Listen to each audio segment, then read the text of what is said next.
Hola y bienvenidos a Passion for Truth Ministries, yo soy Jim Staley.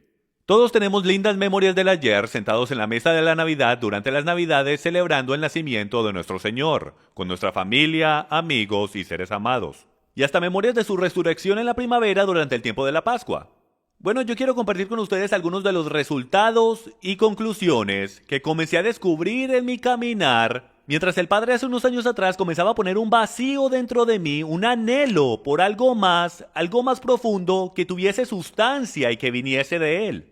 Y todos los años, mientras comenzaba a celebrar la Navidad, algo simplemente no se sentía bien, se sentía como que me faltaba algo, no se sentía como cuando yo estaba creciendo. Y a lo mejor tú también te puedas identificar con esos mismos sentimientos dentro de ti. Bueno, y mientras comenzamos a caminar a través de esta información, yo les quiero dejar saber desde el comienzo que mucha de esta información es impactante. Mucho de esto a lo mejor hasta te moleste porque tus emociones y tus memorias están atadas a la propia fibra que compone el quien tú eres. Entonces los quiero animar, que no le tengan miedo a la verdad mientras sale, porque al final del día, la verdad, según las escrituras, solo puede hacer una cosa, y eso es hacerte libre. Entonces, para recordarles, antes de comenzar, de un padre a otro padre, yo tengo pequeñas en casa, algunas de las imágenes e información que vamos a compartir hoy son sensibles y a lo mejor usted quiera el mantener eso en mente mientras caminamos por este mensaje.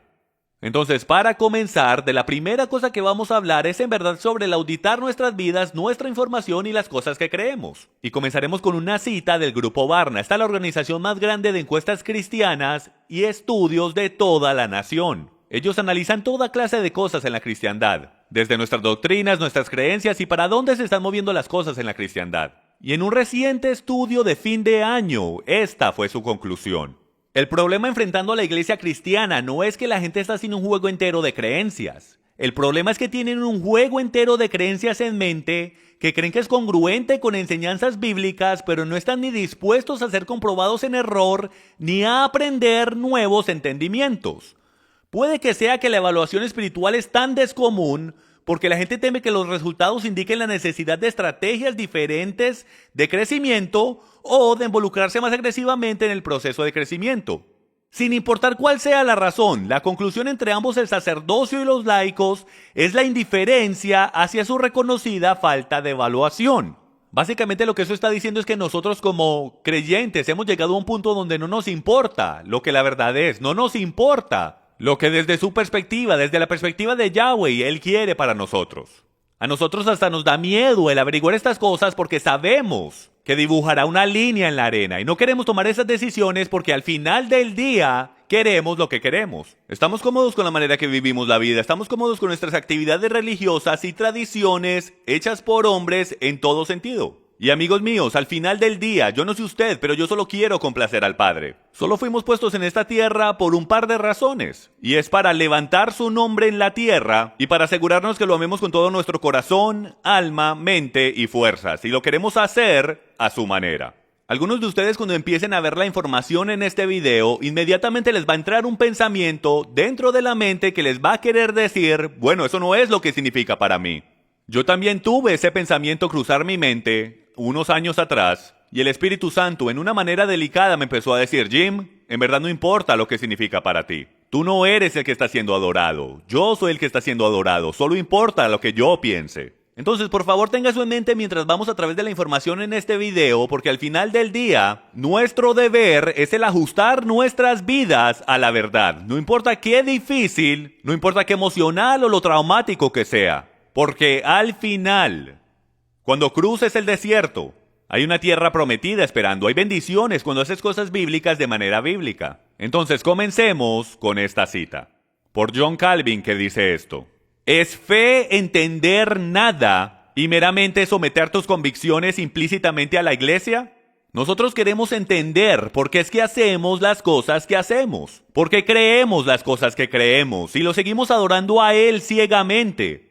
Pensando que porque nuestros corazones son puros y sinceros, que Él simplemente va a aceptar cualquier cosa que pongamos en el altar. Eso sería como los israelitas antiguos tomando un cerdo, poniéndolo en el altar y sacrificando un animal impuro. Es como Caín sacrificando su jardín de vegetales cuando Yahweh, Dios, requirió un sacrificio de animal. En verdad no importa qué significa para nosotros, en verdad no importa qué sincero sea nuestro corazón, tanto es, la Biblia dice que nuestros corazones son malvados. Entonces Él no mira nuestros corazones, amigos míos, hasta que seamos obedientes. El corazón no importa. Si el corazón es lo único que importa, entonces más bien dejemos entrar a todo el mundo al cielo al final de los días, porque no es verdad que toda religión conocida al hombre es sincera en su corazón, del querer adorar a ese Dios con todo su corazón, alma, mente y fuerzas. Entonces, amigos, pongamos toda la teología sobre la mesa. En verdad no importa qué sinceros seamos,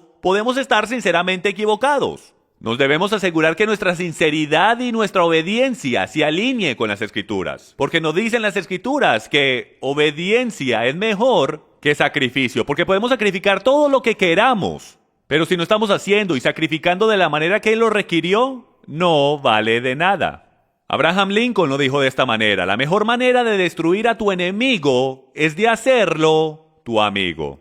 Al final del día, amigos míos, el enemigo solo viene a hacer tres cosas: el robar, matar y destruir la verdad. Eso es lo que él trata de hacer. Lo hizo en el jardín, diciéndole a Adán y Eva que las instrucciones que Dios le entregó a Adán y Eva, y por el derecho, instrucciones en hebreo significa Torah. La palabra Torah no significa ley, significa instrucciones. Entonces, mientras Yahweh les entregó Torah, instrucciones, en el jardín, el enemigo vino y dijo: él en verdad no quiso decir que morirás si rompes sus instrucciones. Entonces, el trabajo del enemigo es de removernos de nuestra herencia, de removernos del jardín. Y de la manera que siempre somos removidos del jardín es rompiendo sus instrucciones y escogiendo hacer las cosas a nuestra manera. Esto fue lo que los israelitas hicieron todo el tiempo, mientras caminaban por la línea del tiempo en la historia. Y es de que constantemente rompían el pacto, constantemente eran separados de la presencia de Dios, pero a través de arrepentimiento, tashuva, regresar, ellos volvían a entrar al pacto y Dios los bendecía, solo cuando obedecen, y Él los maldecía cuando no obedecen. Y amigos, yo he aprendido en mi propia vida que algunas veces la peor maldición es el de perderte de una bendición. Muy bien, continuemos. Una de mis citas favoritas es por John F. Kennedy, que dice: el gran enemigo de la verdad frecuentemente no es la mentira deliberada, inventada y deshonesta, sino el mito, persistente, persuasivo y no realista. Hasta Hitler lo dijo de esta manera. Él dijo: si tú gritas y repites una mentira lo suficiente, eventualmente la gente lo creerá como verdad. De nuevo, Satanás no tiene otro plan más que el de robar, matar y destruir. Él quiere remover palabras de la Escritura. Él quiere que creamos que podemos hacer las cosas a nuestra manera. Últimamente, ¿no es ese su espíritu? El espíritu de rebeldía dice que nosotros podemos hacer las cosas a nuestra manera, adorar a Dios a nuestra manera. Y al final del día, ahí es donde nos empezamos a quedar cortos, donde nos empezamos a perder de la gloria de Dios. Pero cuando comenzamos a hacer cosas bíblicas de manera bíblica, es cuando comenzamos a heredar las bendiciones que el Padre ha reservado desde el comienzo de los tiempos. Bueno, aquí vamos, todo eso fue introducción, vamos a comenzar con este pensamiento. ¿Cuáles son los 4 eventos más influyentes que tú puedas pensar de toda la historia bíblica, de toda la historia del mundo humano? Bueno, yo les puedo decir cuáles son los 4 eventos más influyentes, y por el derecho, esta es la opinión de Jim Staley, esta es mi opinión de cuáles son los 4 eventos. Y bueno, para mí los 4 eventos más influyentes son los siguientes: el dar los mandamientos en el huerto, el dar de los mandamientos en el monte Sinaí, las bendiciones y las maldiciones, el nacimiento del Mesías y la muerte, el entierro y la resurrección del Mesías. Hay muchos y diferentes eventos que han pasado en la historia humana, pero para mí estos son los eventos más importantes que han ocurrido. Nosotros nos vamos a enfocar en los últimos 2 eventos, el nacimiento del Mesías y la muerte, entierro y resurrección del Mesías, porque esos 2 drásticamente afectaron la historia de la humanidad. Entonces ahora regresemos 4000 años en el pasado y comencemos a descubrir de dónde comenzó la historia de muchas de estas tradiciones. Vamos a regresar hasta por allá atrás en los tiempos de Noé.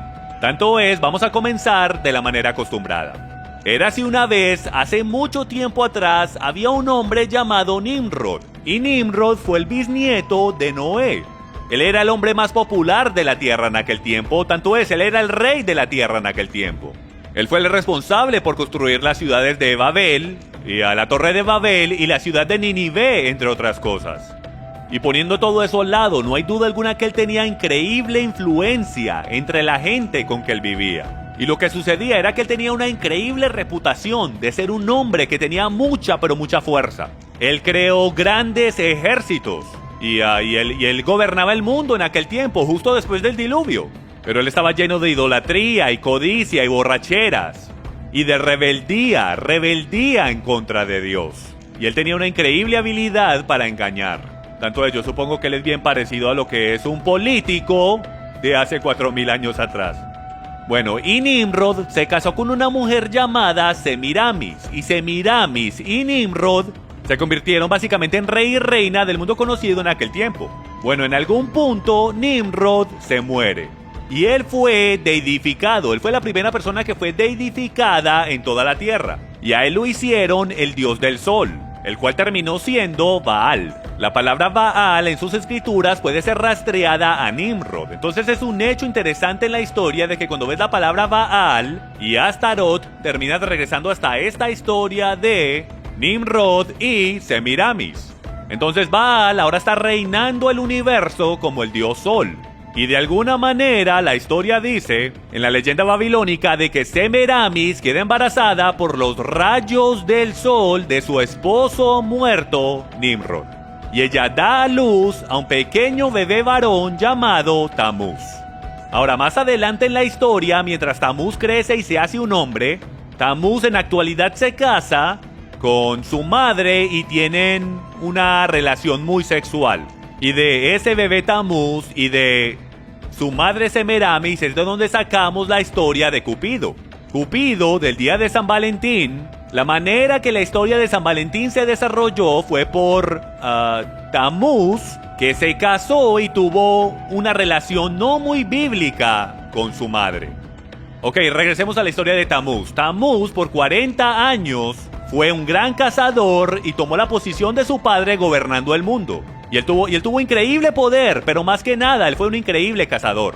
Pero desafortunadamente, su don y su habilidad como cazador no lo pudo ayudar un día porque fue asesinado a la edad de 40 años por un jabalí o cerdo salvaje. Entonces lo que sucedió es de que Semiramis, en algún punto después de eso, ella murió y ella fue enviada al cielo, pero aparentemente su esposo fallecido Baal no estaba preparado para ella. Entonces él la volvió a enviar hacia la tierra dentro de un gigantesco huevo, el cual explotó en el río Eufrates, y la primera cosa que ella hizo cuando salió de ese huevo fue convertir un ave en un conejo que pone huevos.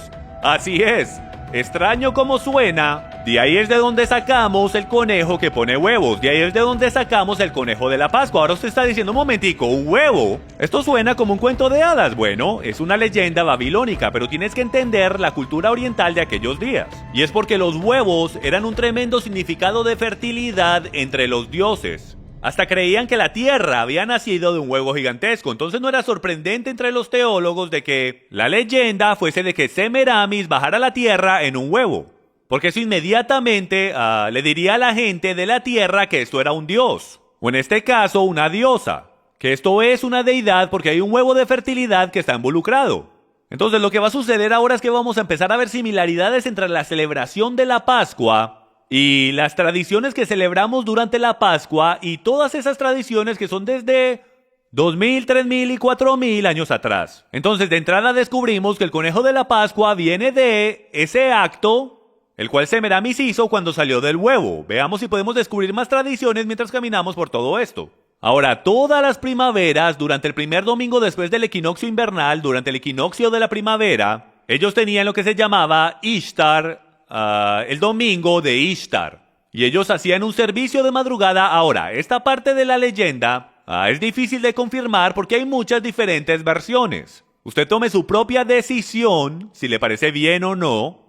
Si esta parte de la leyenda le hace sentido a usted, pero es bastante interesante de cómo una parte en particular de la leyenda es tan similar con el pintar de los huevos de la Pascua, porque lo que ellos hacían en esta parte de la leyenda es de que en el servicio del amanecer el sacerdote de Ishtar embarazaba jovencitas vírgenes en el altar, y durante ese mismo servicio tomaban a los bebecitos que ahora tenían 3 meses, que fueron del año pasado, y ellos sacrificaban a esos niños en el altar para Ishtar, y luego ellos tomaban los huevos de Ishtar y los sumergían en la sangre de esas pequeñas criaturas. De ahí sacamos el servicio del amanecer y de ahí probablemente fue que sacamos el pintar los huevos de la Pascua. Es interesante notar también que alrededor del mundo el color universal de los huevos de la Pascua es el color rojo, hasta en la Casa Blanca.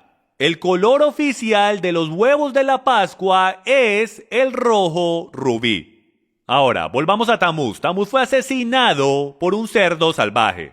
Entonces, todos los años, en conmemoración de celebrar la muerte y deificación de Tamuz, el cual se convirtió en el hijo de Dios, el hijo de su padre, ellos se paraban 40 días antes de la Pascua y ellos ayunaban y oraban y tenían una gigantesca cena en el domingo de la Pascua, donde ellos celebraban la muerte y la resurrección de Tamuz.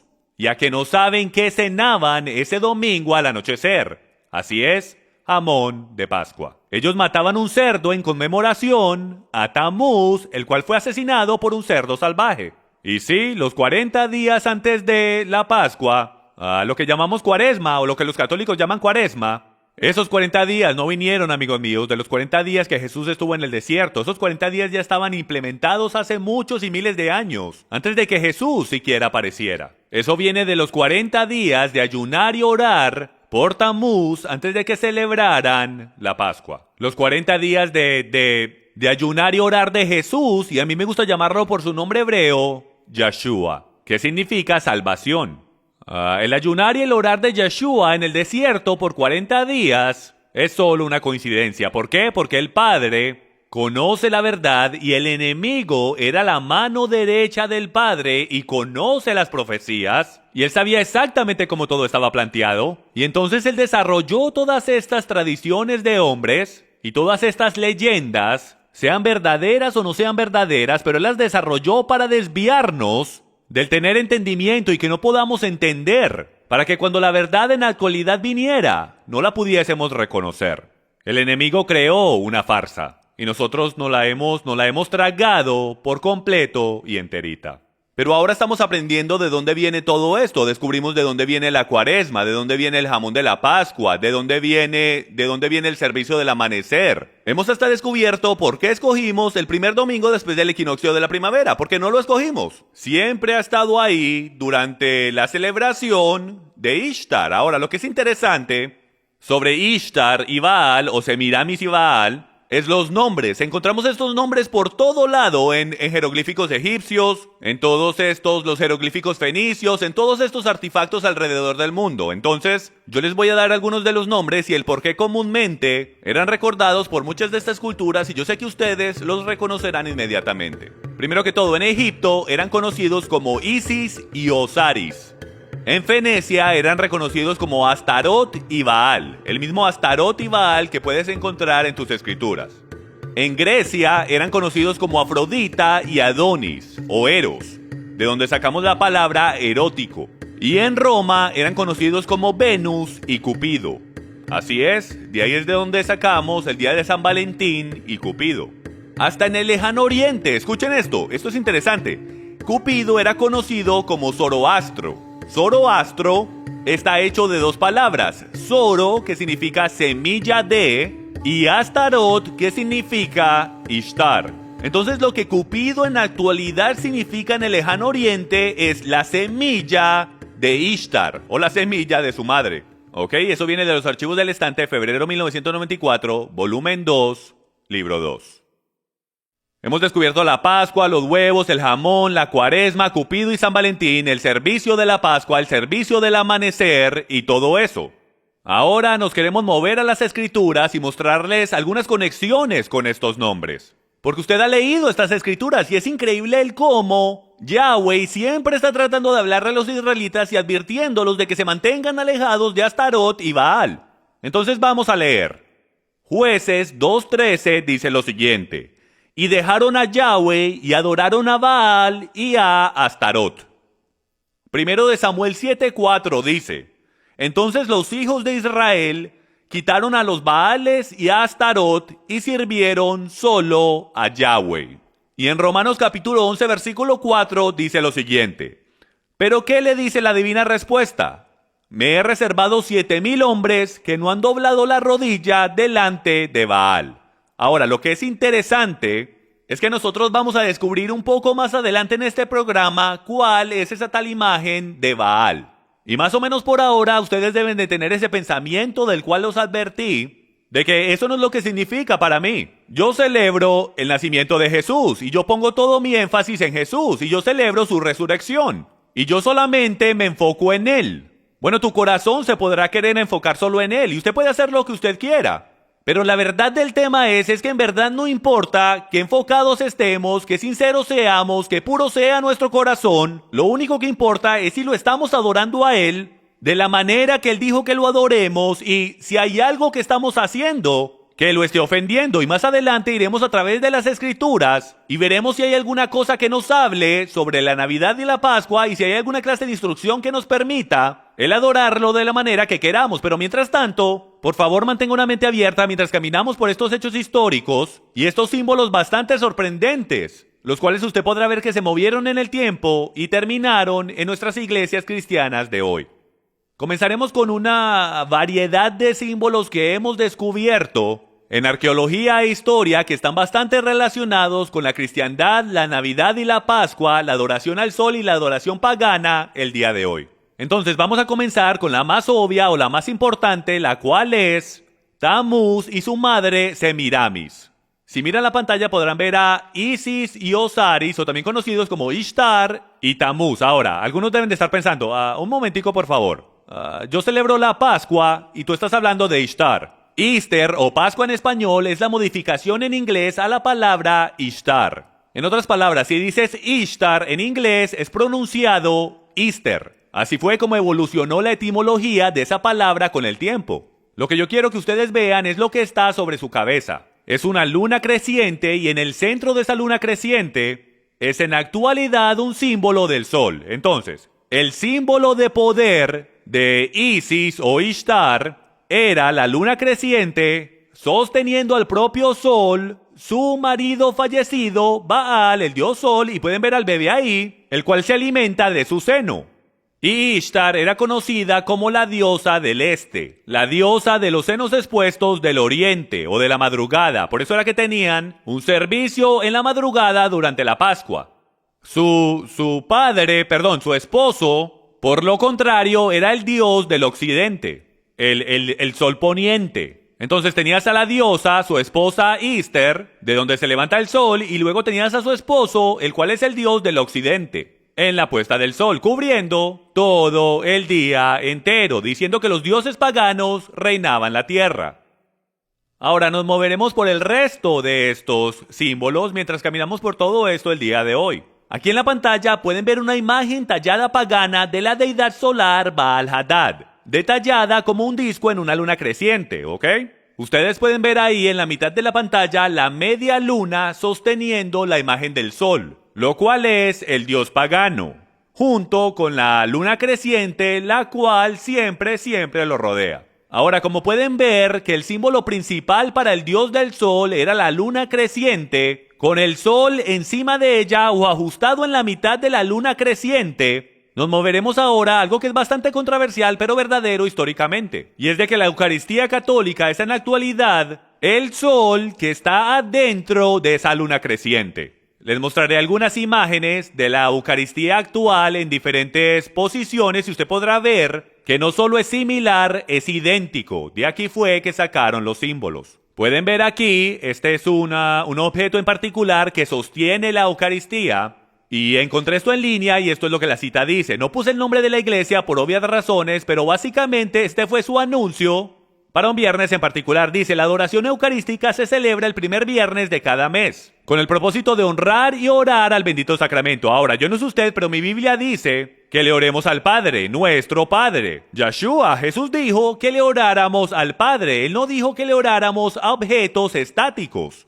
aunque lo represente a Él o no. Ahora, mire bien cuidadosamente. Ahí a su mano derecha usted podrá ver la imagen de la luna creciente sosteniendo ese sol o esa hostia de pan. Aquí podemos ver una imagen más amplia, la cuna de luna creciente en el ostensorio en forma de sol de la Iglesia Católica Romana. Ahora ustedes podrán ver que los rayos del sol se extienden por todo esto, ni siquiera lo escondieron. ¿Y por qué no lo escondieron? Porque esto tiene miles de años de antigüedad y esto sale directo del paganismo de adoración al sol, donde era el símbolo para Baal y su esposa Ishtar. Y aquí podemos ver que la vara de cono de pino es otro símbolo encontrado en el paganismo conectado al dios pagano, que proviene de Egipto, Osiris. Está en la forma como de una horca, como pueden ver, donde el cono del pino está en el centro. Ahora, ¿por qué escogieron el cono del pino? Porque representa fertilidad. Porque viene del árbol de pino que se mantiene verde el año entero. Entonces, como todo empieza a morir en la primavera, el árbol de pino se convirtió en un símbolo de nueva vida, esperanza y fertilidad. Y como pueden ver, hasta en México han encontrado un dios mexicano que está sosteniendo un cono de pino en una mano, conos de pino en una mano y el árbol de pino en la otra. Ahora, lo que es interesante es que la estructura más grande de cono de pino en la Tierra puede ser encontrada en el patio del pino en el Vaticano. Ahora, déjeme hacer la pregunta. ¿Qué está haciendo un cono de pino siendo encontrado en el patio del pino en el Vaticano? ¿Por qué escogieron un pino? ¿Por qué es que el cono de pino puede ser encontrado en la vara del Papa? Porque esta vara va atrás hasta los tiempos antiguos de adoración al sol pagano, donde representaba poder y autoridad de los dioses. ¿Lo ven? Y este es un vistazo más de cerca a la vara, donde podemos ver el cono de pino integrado justo en la parte superior de la vara. Ahora movámonos a otro símbolo, y este es el símbolo del tridente. El tridente es la horca del diablo. En verdad lo que es un símbolo de Satanás, de los cuernos de Satanás, y es una antigua satánica y pagana señal de manos llamada el tridente. Encontramos esto en arqueología por todo lugar que encuentras una sociedad de adoración al sol, encuentras el tridente por todo lado. Lo encontramos en el antiguo Babilonia y lo encuentras en las manos de todos los dioses paganos al sol. Todos los dioses paganos y faraones tenían alguna clase de tridente o vara, la cual los conectaba con autoridad y poder de los dioses. El más popular, por supuesto, es el tridente de Neptuno, lo llamamos la horca del diablo, y de ahí es de donde viene. Esto no fue algo que alguien se inventó. Esto tiene historia y un origen de donde vinieron estas cosas. Ahora, si nos movemos adelante en el tiempo, o nos quedamos en el mismo tiempo, podemos encontrar otro símbolo, el cual es mucho más importante. Tanto van a poder ver dos símbolos en esta imagen. Esta es una estatua pagana de Júpiter, la cual ha sido renombrada como San Pedro. ¿Y qué es lo que él está haciendo? El símbolo del tridente. Ese símbolo es un símbolo pagano reconociendo el poder de los dioses del sol. Y también podrán ver otro símbolo en esta imagen, y es la aureola. Miren bien cuidadosamente, no es una aureola, es un destello del sol. Lo que ponían detrás de las cabezas de los dioses, o de los santos, si puedo, no es una aureola, es un destello del sol representando el poder del dios del sol. Y llaman a esto San Pedro en el Vaticano, pero la historia nos muestra que en realidad esto es una estatua del dios Júpiter. Y también podrán ver lo que es el niño Jesús, supuestamente el niño Jesús, pero no es más otro que el bebé Tamuz. ¿Y cómo sabemos que no es el niño Jesús? Porque vemos el tridente por todo lado. Pueden ver el símbolo del tridente en la mano del niño Jesús, junto con un tridente saliendo de la cabeza de la estatua. Puedes ver 3 tridentes, 2 por los lados de la cabeza y 1 por encima de la cabeza. Este no es el niño Jesús, señoras y señores. Este es el dios pagano del sol, Tamuz, de la historia de Baal, Nimrod y Semiramis, que terminó siendo Cupido en el día de San Valentín de hoy. Movámonos a otro símbolo completamente diferente. Aquí podemos ver una serpiente con alas guardando el trono del rey Tutankamen. Y usted podrá ver que esta serpiente con alas en verdad es un dragón, y a través del folclore y la cultura, a través del mundo entero, hemos podido ver dragones con alas en jeroglíficos antiguos egipcios. Mejor dicho, los hemos visto por todo lado. Y eso es todo otro estudio en sí, pero la realidad del tema es de que la serpiente en las escrituras siempre ha sido conectada con Satanás o Lucifer, el ángel caído de luz. El cual en el jardín del Edén fue descrito como una serpiente que era muy sutil y engañosa, que siempre está respirando el fuego de muerte de su boca si puedo, siempre buscando el destruir y devorarse al pueblo de Dios. Entonces yo quiero que vean cómo la serpiente, que siempre en las escrituras está conectada con actividad demoníaca o Satanás, aparece tanto en estructuras religiosas y sus artefactos. Aquí podemos ver la serpiente maya dios del sol, Quetzalcóatl, saliendo de la boca de un dragón con alas. ¿Ok? Entonces el dios maya está saliendo de la boca de un dragón con alas. En esta otra imagen tenemos a una serpiente con alas llevando almas fallecidas al cielo.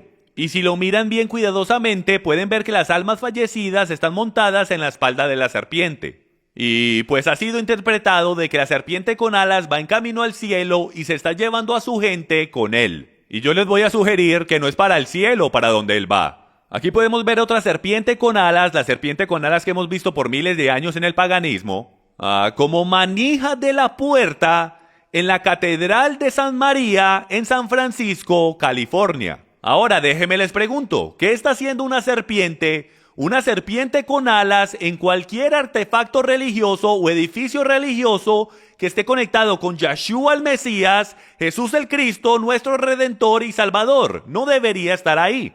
Aquí tenemos un dragón con alas en el gran emblema del Papa en el Museo del Vaticano.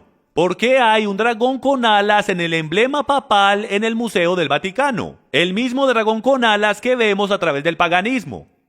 Ahora, el dragón con alas está conectado y evolucionó a lo que nosotros hoy día llamamos el báculo de serpiente. Miren aquí cuidadosamente a lo que el rey Tutankamen tiene en su mano, la vara torcida o el báculo de serpiente, el cual estaba diseñado para proteger a los dioses o para proteger a los líderes y faraones del antiguo Egipto. Ellos hasta creían que la serpiente con alas los protegería, entonces hicieron estos báculos de serpiente con los cuales hasta los enterraban cuando morían.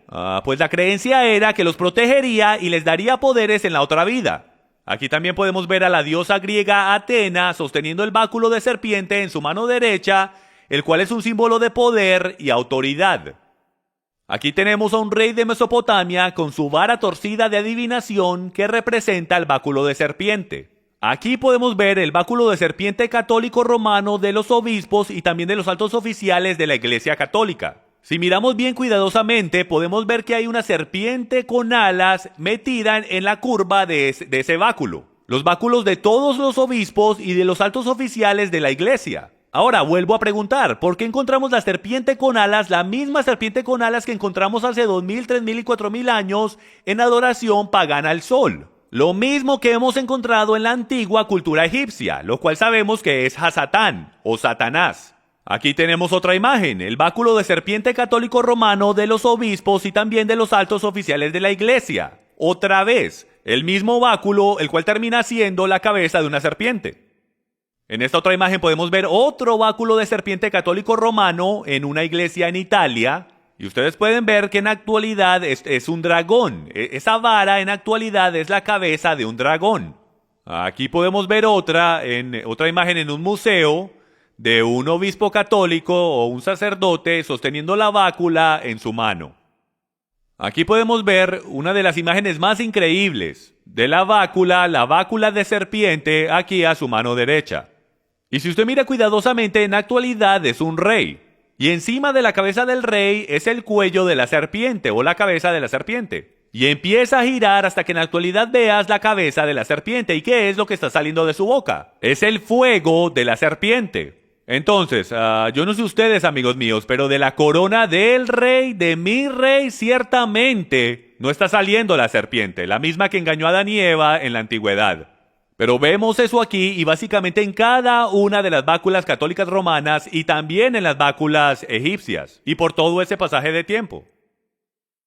Y ahora moviéndonos a otro símbolo que está encontrado por todo el paganismo y es el sol brotante o la rueda solar, el sol brotante que vimos en las aureolas, de las cuales hablaremos en un momento. Podemos ver que es representada como una rueda solar a través de la arqueología. Y aquí lo vemos en un altar antiguo de Babilonia para el dios Sol, Baal. Y su símbolo principal es la estrella de 8 puntos, que puede ser representada como 2 estrellas de 4 puntos, las cuales se construyen una dentro de la otra como la rueda solar. Podemos ver la misma rueda solar o sol brotante sobre un templo budista en Tailandia. Aquí podemos ver una rueda solar que es representada en el piso del monasterio de San Ignacio. Ahora, como ustedes pueden ver, comienza como una rueda solar pequeña de 8 lados, pero va creciendo más y más y más en el suelo de ese monasterio. Ahora, a lo mejor ustedes dirán, ay, eso solamente es un suelo que fue decorado de esa manera. No, amigos míos, la razón por la cual escogieron esa rueda solar o poner ese diseño en el suelo es porque está conectado con adoración al sol. Todo templo pagano en la antigüedad usaba ese diseño en su suelo, como adoración al sol, y todavía lo estamos usando hoy. Aquí podemos ver el rostro de un niño, el cual es Tamuz, dentro del símbolo de fertilidad de los rayos del sol en un altar católico romano. El mismo símbolo es encontrado en el rostro del dios del sol babilónico en un púlpito de la Iglesia Católica Romana en Escandinavia. Ok, el mismo símbolo sale directo del paganismo, como ya les he mostrado.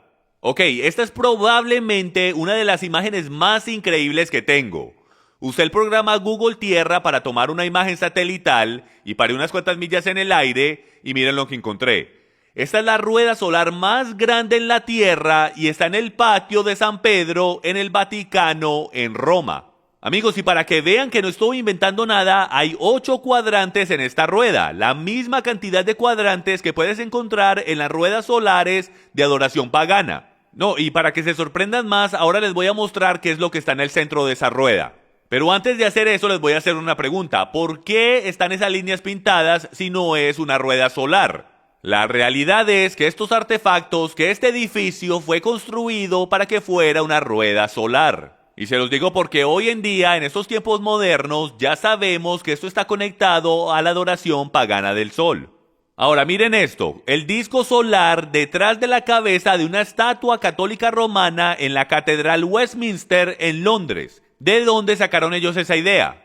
Es porque lo encontraron detrás de la cabeza de Júpiter y de todos estos dioses paganos. De ahí fue que la Iglesia Católica sacó todas esas cosas. Lo que ustedes ven ahí como una aureola, eso no es una aureola, eso es un disco del sol y lo sacaron del paganismo. Aquí podemos ver que detrás de Krishna también hay un disco solar detrás de su cabeza, y esto es para demostrar que no pasa solamente en la Iglesia Católica. El disco solar precede el catolicismo por cientos o hasta miles de años. Lo podemos ver en ventanas de las iglesias católicas, de todos sus santos, y hasta María. Y si miran cuidadosamente al corazón sagrado, y no tengo tiempo para entrar en detalle en todo eso, pero hasta el corazón sagrado viene directo del paganismo. Esa misma y exacta imagen con el disco del sol tiene que ver con Baal y Tamuz, los dioses paganos. Y lo puedes ver por todo lado en la Iglesia Católica Romana y hasta en otras religiones paganas alrededor del mundo. ¿Y en dónde encontramos esta estrella de 8 puntos, este disco solar, esta rueda solar el día de hoy?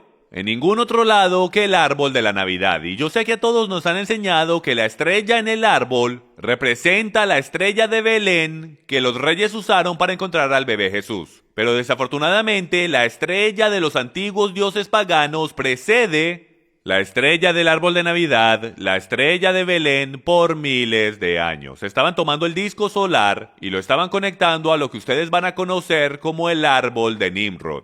Y de ahí es que sacamos nuestro árbol de Navidad y la estrella que le ponemos encima. Si miran cuidadosamente podrán ver que hay bastante significancia y similaridad entre el disco solar y la estrella que ponemos encima el día de hoy. En esta imagen podemos ver el disco del sol orgullosamente expuesto encima de un árbol de Navidad en un centro comercial. Ni siquiera están escondiendo el hecho que no es una estrella sino un disco del sol. Hasta la estrella de 8 puntos encima del árbol de Navidad de la Casa Blanca para que todo el mundo lo vea es la misma estrella de 8 puntos que encontramos en arqueología de miles de años atrás conectada con adoración al dios del sol pagano.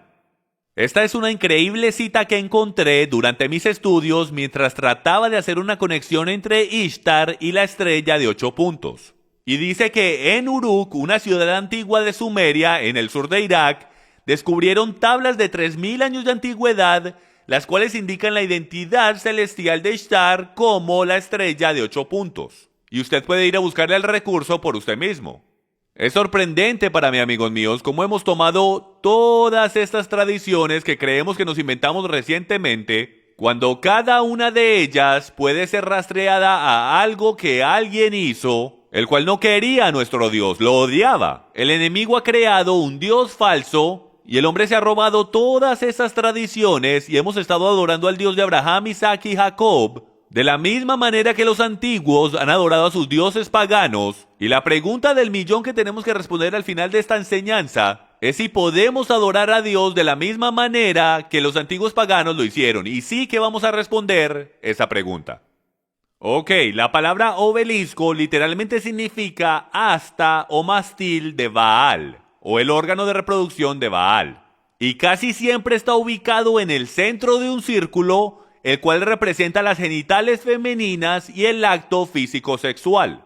Por esto es que el obelisco y la rueda solar trabajan juntos. Por eso los puedes ver en el Vaticano, en el patio de San Pedro. Y aquí podemos ver cómo ese obelisco está en todo el centro de esa rueda solar. Si lo pueden ver ahí en el círculo. Lo cual significa la consumación de ese acto sexual entre el dios Sol Baal y su esposa Ishtar o Semiramis. O como la llamamos en inglés, Easter, lo cual es Pascua.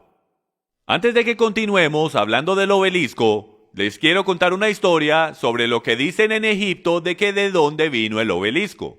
Y va atrás hasta el tiempo del dios pagano egipcio Osiris y su esposa Isis. Si ven, Ra, el dios Sol, tuvo 5 hijos.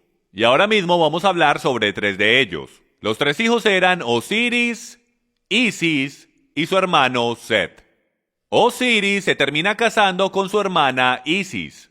Y Set es su hermano celoso. ¿Por qué? Porque Osiris toma el control del trono en Egipto y se convierte en el dios o faraón del reino.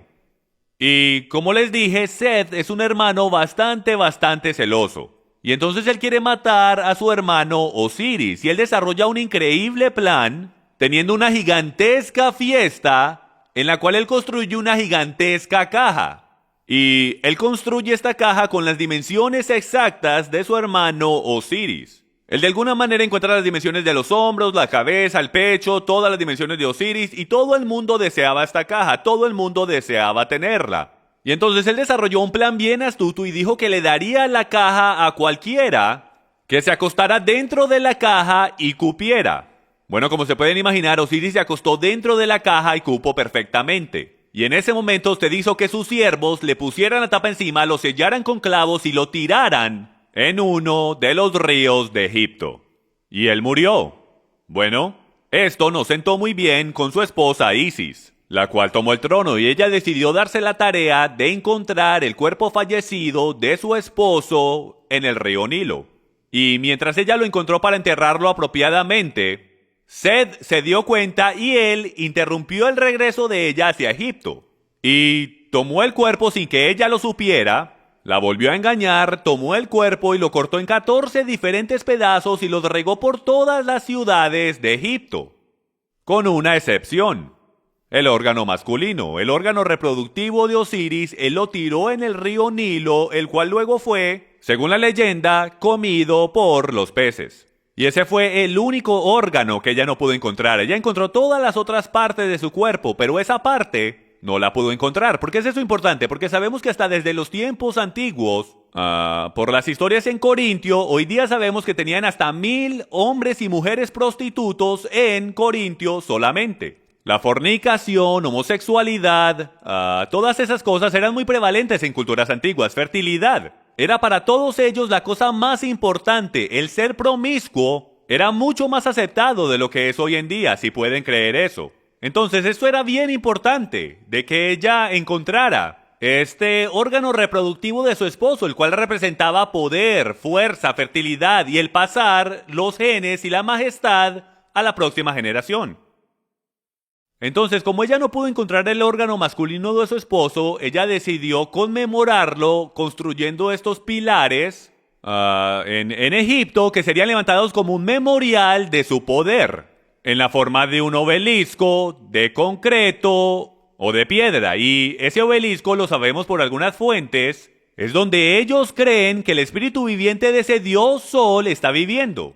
Como pueden ver por la fuente que está en la pantalla, ellos creían y adoraban el obelisco egipcio porque ellos pensaban que esa era la morada del dios del sol. Y comenzaron a levantar estos obeliscos por todas partes del mundo, mientras ella hacía esto en conmemoración de su esposo fallecido para que todo el mundo supiera de que su presencia estaba en esa ciudad y los empezaron a levantar por todas partes del mundo antiguo conocido. Podemos ver en la Biblia que la palabra hebrea para pilar o ídolo es la palabra Kamán.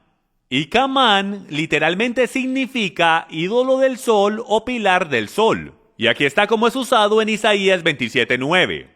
De esta manera pues será expiada la iniquidad de Jacob, y este será todo el fruto, la remoción de su pecado. Cuando él haga todas las piedras del altar como piedras de cal desmenuzadas, y ya no sean levantadas las estatuas de acera ni las imágenes del sol. Y la palabra para imágenes ahí es Kamán. Y ese Kamán está hablando específicamente de un obelisco, o los pilares que ellos levantaban en sus campos. Aquí está otra palabra en hebreo, matzebah, y matzebah significa pilar, monumento o ídolo. Básicamente están hablando de los obeliscos. Éxodo 34:13. Mas derribaréis sus altares y quebraréis sus estatuas y cortaréis sus imágenes de acera. Levítico 26:1. No haréis para vosotros ídolos, ni escultura, ni os levantaréis estatua, ni pondréis en vuestra tierra imagen de piedra, hablando del obelisco, para inclinarlos a ella, porque yo soy Yahweh, vuestro Elohim. Deuteronomio 7:5. Mas así habéis de hacer con ellos. Sus altares destruiréis y quebraréis sus estatuas, y cortaréis sus imágenes de acera y quemaréis sus esculturas en el fuego. Y como pueden ver, hay muchas más escrituras que hablan de los pilares y los obeliscos que levantaron en sus tierras. El gran Dios de Abraham, Isaac y Jacob, Yahweh, no estaba luchando constantemente contra sus dioses pequeños. Él constantemente estaba luchando contra su Dios primordial, el cual era Baal, el dios del sol. Él siempre estaba mencionando a Baal, a Astarot, el dios del sol del oriente y el dios del sol del occidente. Aquí tenemos algunas imágenes de alrededor del mundo. Iremos alrededor del mundo y les mostraré algunas imágenes de estos obeliscos en su formato original. Y como pueden ver en este, que está en Turquía, todavía se pueden ver las imágenes de los jeroglíficos antiguos y los dibujos todavía visibles en este obelisco. Y en esta otra imagen podemos ver la aguja de Cleopatra en Londres. Y esto no fue una estatua o un emblema que construyeron porque sí. Esto en la actualidad es una representación y una conmemoración hacia el dios Sol. Este es el obelisco más antiguo en Escocia. Y este es el obelisco más antiguo en Suiza, como pueden ver. En Alemania, en París, Francia, y este está cubierto por completo de jeroglíficos antiguos hablando de adoración al sol. ¿Qué tal Meca? Me preocupa por completo, señoras y señores, el descubrir que para Islam, que uno de sus más grandes ídolos es el obelisco puesto en toda la mitad de la ciudad de Meca. La misma clase de obeliscos que encontramos por todo lugar en este país también. Encontramos otro obelisco en Luxor, Egipto, cerca del río Nilo. Este es uno de los obeliscos más famosos en toda la tierra, que está en Buenos Aires, Argentina, dedicado al dios Sol Ra, quien se dice vivía dentro de él. Todo el mundo en ese pueblo, en esa ciudad, que ha estado ahí, conoce la historia de ese obelisco, conoce eso. Y lo entiende. Aquí tenemos otro en Ámsterdam, otro en Etiopía, en Mongolia. Y señoras y señores, nos vamos a enfocar ahora en esto por un momento. Pues en verdad les quiero mostrar algo que en verdad solamente se puede ver por Google Tierra, el cual en verdad me sorprendió, por eso lo quiero compartir con ustedes el día de hoy. El más grande obelisco en toda la Tierra, el cual está escondido. Y es lo que usted está viendo ahí. Si mira cuidadosamente, lo que estamos viendo son los genitales masculinos del dios Sol, Ra o Baal, construido dentro de la arquitectura de la Plaza de San Pedro y de todo el edificio del Vaticano. Ustedes pueden ver los testículos ahí abajo y el mástil de ese órgano masculino moviéndose hacia arriba. Ahora, lo que es interesante es que si le damos vuelta a un lado a esta imagen, podemos ver este obelisco arquitectural, si lo puedo decir de esa manera, apuntando directo al oeste, perfectamente al grado cero. Y mi pregunta es, ¿por qué está apuntando al oeste? Es porque este es el dios Sol, y el dios Sol es el dios de la puesta del sol del oeste. Y podemos ver básicamente en toda cultura pagana de adoración al sol que sus altares apuntaban al oeste. Porque ahí era que ellos hacían sus servicios. Y yo creo que el enemigo tuvo una gigantesca parte de influencia en la arquitectura de esta estructura católica romana en particular. En la actualidad es una representación del órgano masculino del dios Sol. Ese no es el lugar, amigos míos, para un obelisco egipcio que representa el órgano masculino del dios Sol entrando por las cenitales de la rueda solar. Eso no debería estar en ningún lugar que esté conectado con Jesús nuestro Señor en lo absoluto. Pero desafortunadamente lo está el día de hoy. La mezcla del paganismo en la cristiandad se ha infiltrado a tal grado que no lo reconocemos, porque no conocemos nuestra historia y no leemos el principio del libro. Ok, ahora, esta es una imagen que a mí me parece muy interesante porque esta es la imagen de un obelisco que está en la plaza de la iglesia de San Juan allá en Roma.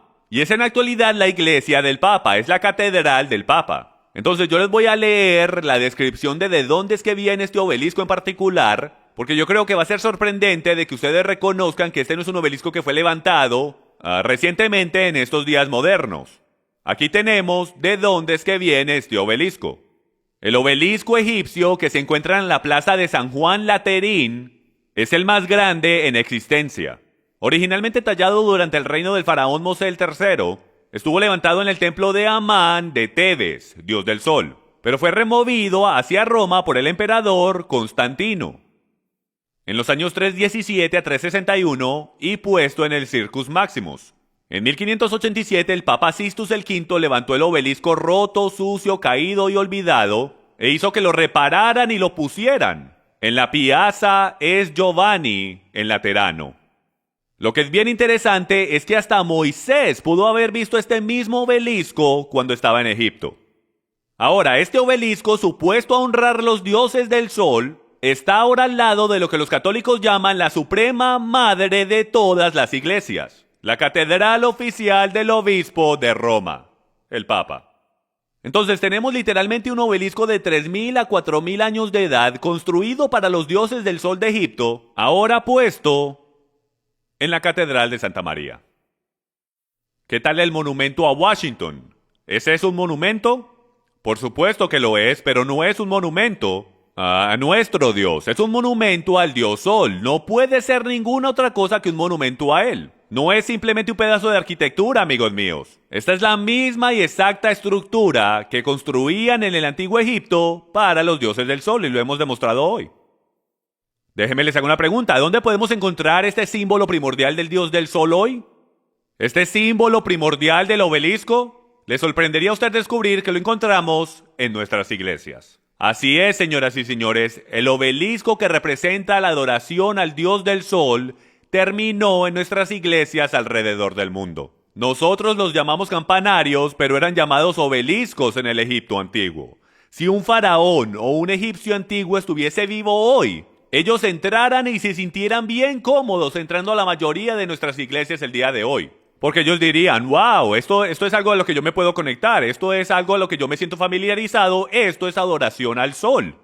Y los vemos alrededor del mundo entero. Aquí vemos una iglesia que tiene dos construidos en su arquitectura.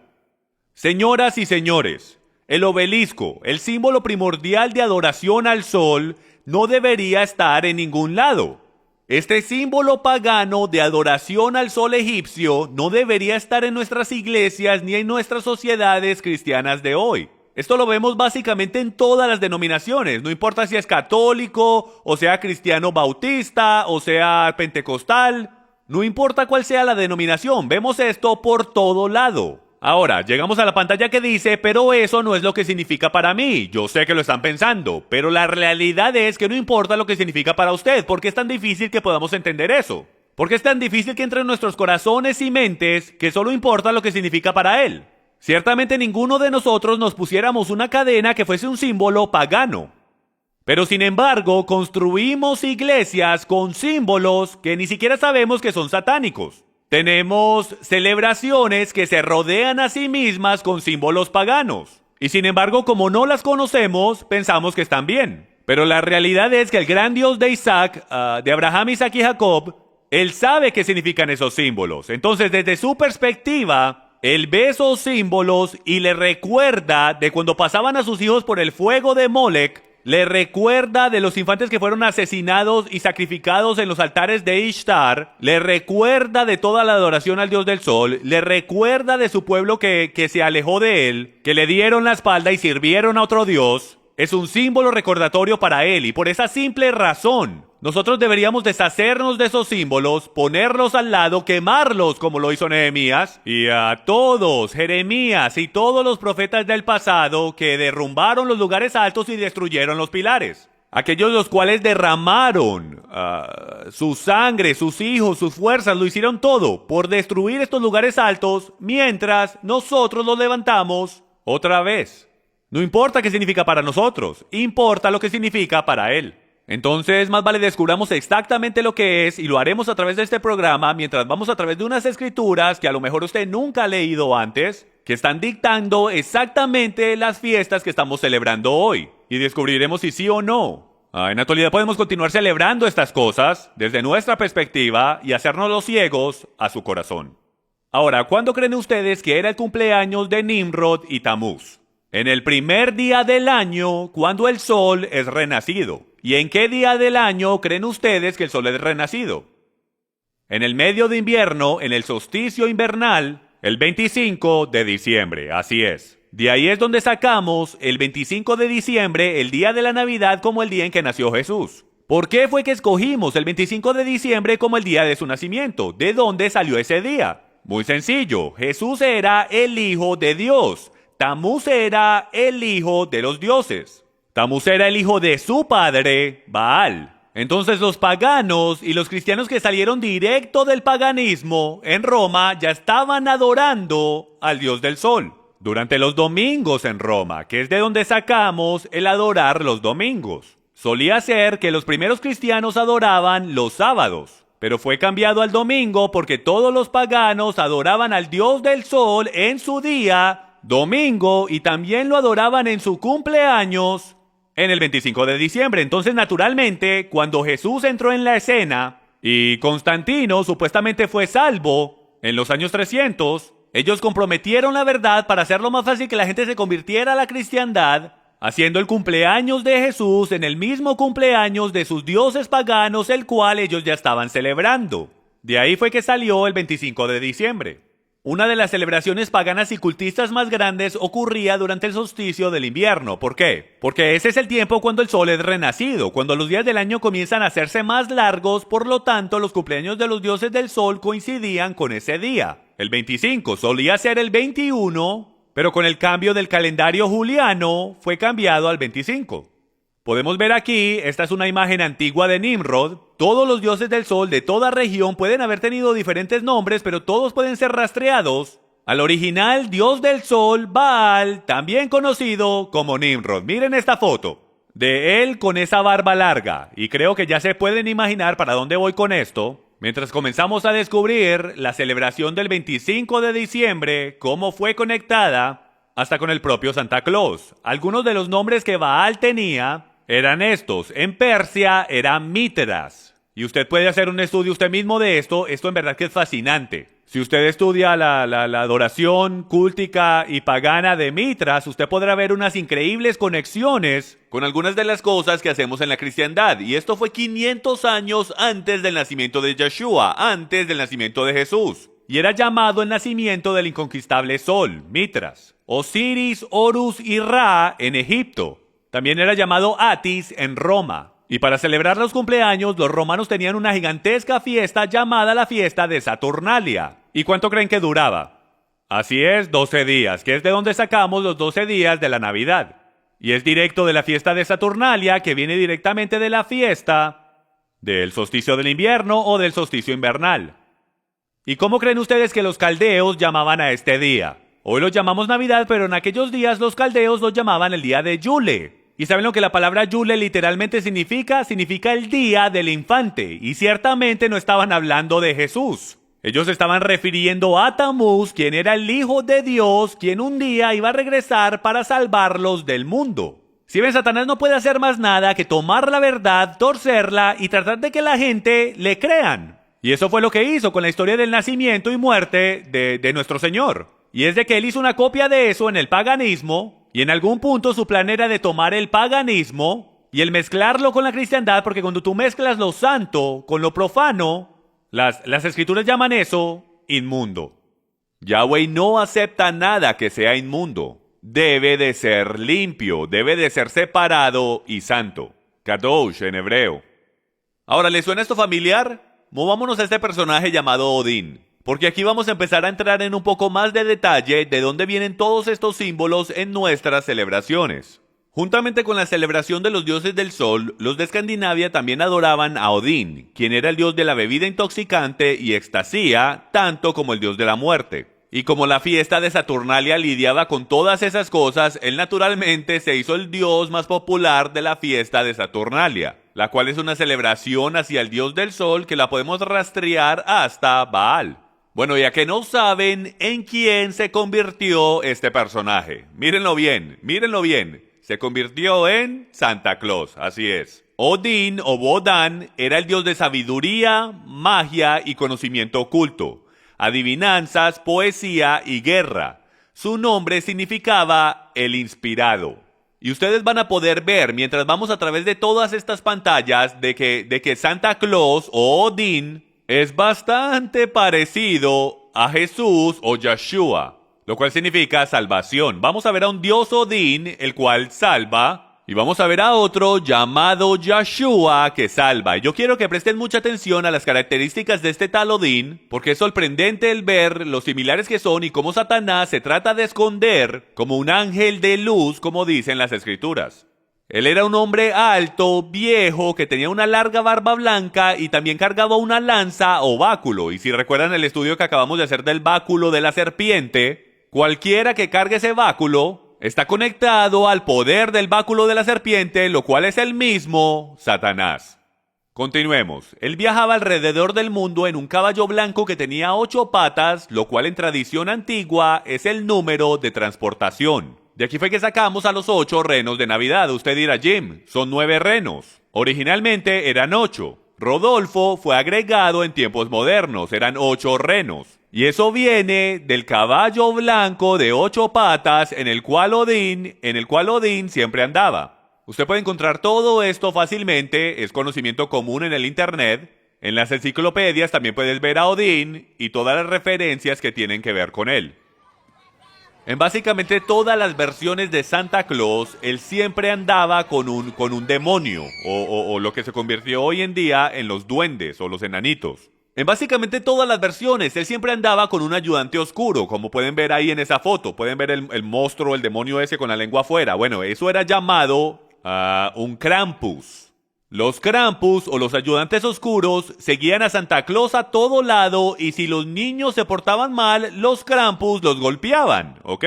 Entonces tenías al que era bueno, San Nicolás, el que terminó siendo San Nicolás, que era Odín, el cual venía y te daba regalos si eras bueno, pero si no lo eras, entonces sus ayudantes oscuros o sus demonios eran los que venían e instituían la disciplina hacia los niños, y vamos a ver eso. Entonces los Krampus terminaron siendo conocidos en el día de hoy como sus duendes. Según la leyenda, los Krampus acompañaban a San Nicolás durante la temporada de Navidad, advirtiendo y castigando a los niños malos, a diferencia de San Nicolás, quien daba regalos a los niños buenos, y esto viene de Wikipedia. Aquí tenemos otra imagen de un Krampus o de un duende de Santa Claus. Y como pueden ver en la foto a la derecha, eso se ve igual que la escoba de una bruja, donde podemos ver a este Krampus que se está llevando a los niños malos, ¿ok? Y el Krampus es una combinación entre un hombre y una cabra, ¿ok? Y esto lo vemos bastante a través de toda la historia, donde una cabra es mezclada con un ser humano. Yo tengo una enseñanza sobre los nefileos o los hijos de Dios, donde voy por todo esto, pero básicamente en la celebración llamada Yom Kippur en la Biblia, donde una vez al año el sumo sacerdote entraba en el lugar santísimo para hacer sacrificio, habían 2 cabrios que eran ofrecidos. El primero era el cabrio la Adonai, y ese cabrio era ofrecido a Yahweh, era ofrecido a Adonai. Y el otro cabrio era llamado el cabrio la Azazel, y ese cabrio era sacado afuera hacia el desierto, y ese cabrio era empujado por un precipicio. El cabrio Azazel era donde el sumo sacerdote ponía sus manos y ellos incorporaban todos los pecados de Israel en su cabeza y lo tomaban y lo enviaban hacia el desierto para Azazel. Y Azazel era un dios mitad hombre, mitad cabra, ¿ok? En la mitología antigua. Entonces, como se dice que Azazel fue el que le enseñó al hombre a pecar, todos los pecados del mundo, todos los pecados de Israel eran puestos sobre la cabeza de ese cabro Azazel. Y esto es lo que vemos, que se convirtió en un nuevo personaje llamado el ayudante de Santa, el cual es en la actualidad Azazel si puedo, o el Krampus como lo llamamos el día de hoy. Ahora, y la foto a la izquierda es una foto moderna, reciente, del festival que todavía se guarda, el festival navideño que todavía se guarda en el país de Alemania, donde ellos continúan guardando esta celebración trayendo los Krampus o los ayudantes de Santa. Esta también es una foto moderna y aunque nos parezca extraño a nosotros los cristianos de este lado del continente que esto todavía se esté celebrando hoy, esta es una foto de San Nicolás y sus demonios que todavía se está celebrando en Austria, Hungría, Alemania, Italia y en todo el mundo. Entonces lo que les vamos a mostrar ahora es un pequeño clip o un pequeño video de varios clips con diferentes imágenes que hemos descubierto donde todavía están celebrando todas estas cosas alrededor de todo el mundo, donde literalmente glorifican la parte demoníaca de la Navidad, San Nicolás y los Krampus o ayudantes.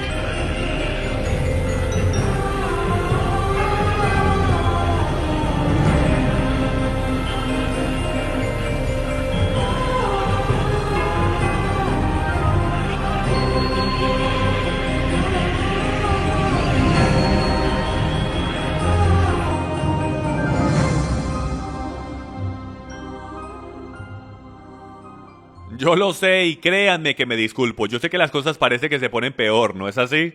Y como si eso no fuera suficiente, hay algunos expertos que creen que la canción en la actualidad de Jingle Bells vino de las campanas de los Krampus que estaban en existencia mucho antes de que la canción fuera escrita, pues todas las veces que veías a San Nicolás, él venía acompañado de las campanas de Navidad, si puedo, que venían colgando del cuello de sus duendes o de sus Krampis. Y como pueden ver en el video, ellos sonaban sus campanas para anunciarse a sí mismos cuando llegaban al próximo pueblo que iban a entrar. Y algunos creen que de ahí es que viene el término, las campanas de Navidad, la Navidad de campanas o la canción de Jingle Bells de hoy. Ahora vamos a entrar a descubrir exactamente de dónde vino Santa Claus. Ahora, ¿cómo fue que Odín terminó siendo Santa Claus? Aquí está la rendición o la evolución de cómo Odín terminó siendo Santa Claus. Para los 1500 en Holanda, allí él se convirtió en Sinterklaas. O sea que Odín se convirtió en Sinterklaas. Un amable y viejo hombre con barba blanca, vestido blanco, manto rojo y un báculo, el cual cabalgaba los cielos y techos de las casas en su caballo blanco, acompañado por sus duendes o Krampus, dejando regalos para la gente debajo de su sagrado árbol, el árbol de abeto. Él te visitaría en su cumpleaños, el 25 de diciembre por supuesto, y te daría regalos si había sido bueno, y si no había sido bueno, sus Krampus te golpearían. Y es increíble para mí que estas historias se encuentren a sí mismas en tradiciones modernas todavía el día de hoy, tradiciones paganas de hace 2000, 3000 y 4000 años atrás que todavía encontramos en las culturas de hoy. ¿Cuál es la frase bien popular que Santa Claus siempre dice? ¡Ho, ho, ho! ¿Alguna vez hemos parado a preguntar de dónde fue que eso vino? Bueno, si regresas en la historia puedes encontrar de dónde fue que esta palabra en verdad originó. Y de aquí fue que originó. En la historia de duendes, la historia de un hobgoblin, el autor Allen W. Wright revela: Robin fue un apodo medieval para el diablo y la risa peculiar de Robin era jo, jo, jo. En los años 1600, Robin Goodfellow personificó el diablo en muchas obras de teatro. Y los teatros en aquellos tiempos eran bastante importantes, pues no tenían cines como hoy. Entonces los teatros y obras eran una parte integral en la sociedad de aquellos tiempos. Entonces antes de que el diablo entrara en la escena, él se anunciaba a sí mismo diciendo la frase ho, ho, ho. Y de ahí, amigos míos, es que viene el ho, ho, ho del Santa Claus que conocemos hoy. En los años 1700, un holandés emigró a Norteamérica y trajo sus Sinterklaas con él. En el dialecto inglés fue cambiado a Santa Claus. Luego, en el 1930, un diseñador de la Coca-Cola estaba tratando de hacer que la gente comprara su bebida en el invierno. Entonces tomaron los colores de la compañía, el rojo y el blanco, tomaron prestada la historia de Sinterklaas, cambiaron algunas cosas y de allí salió el Santa Claus moderno junto con los renos y los duendes. Entonces ese diseñador tomó prestada una imagen, creo yo que era del siglo XVIII, la modernizó, le agregó los colores y de ahí salió el Santa Claus de la Coca-Cola que podemos ver el día de hoy, completo con barba, cachetes rojos y el traje blanco y rojo. En los 1970, continuemos. El Segundo Concilio del Vaticano, escuchen esto, formalmente declaró que ningún obispo católico romano con el nombre Nicolás jamás existió.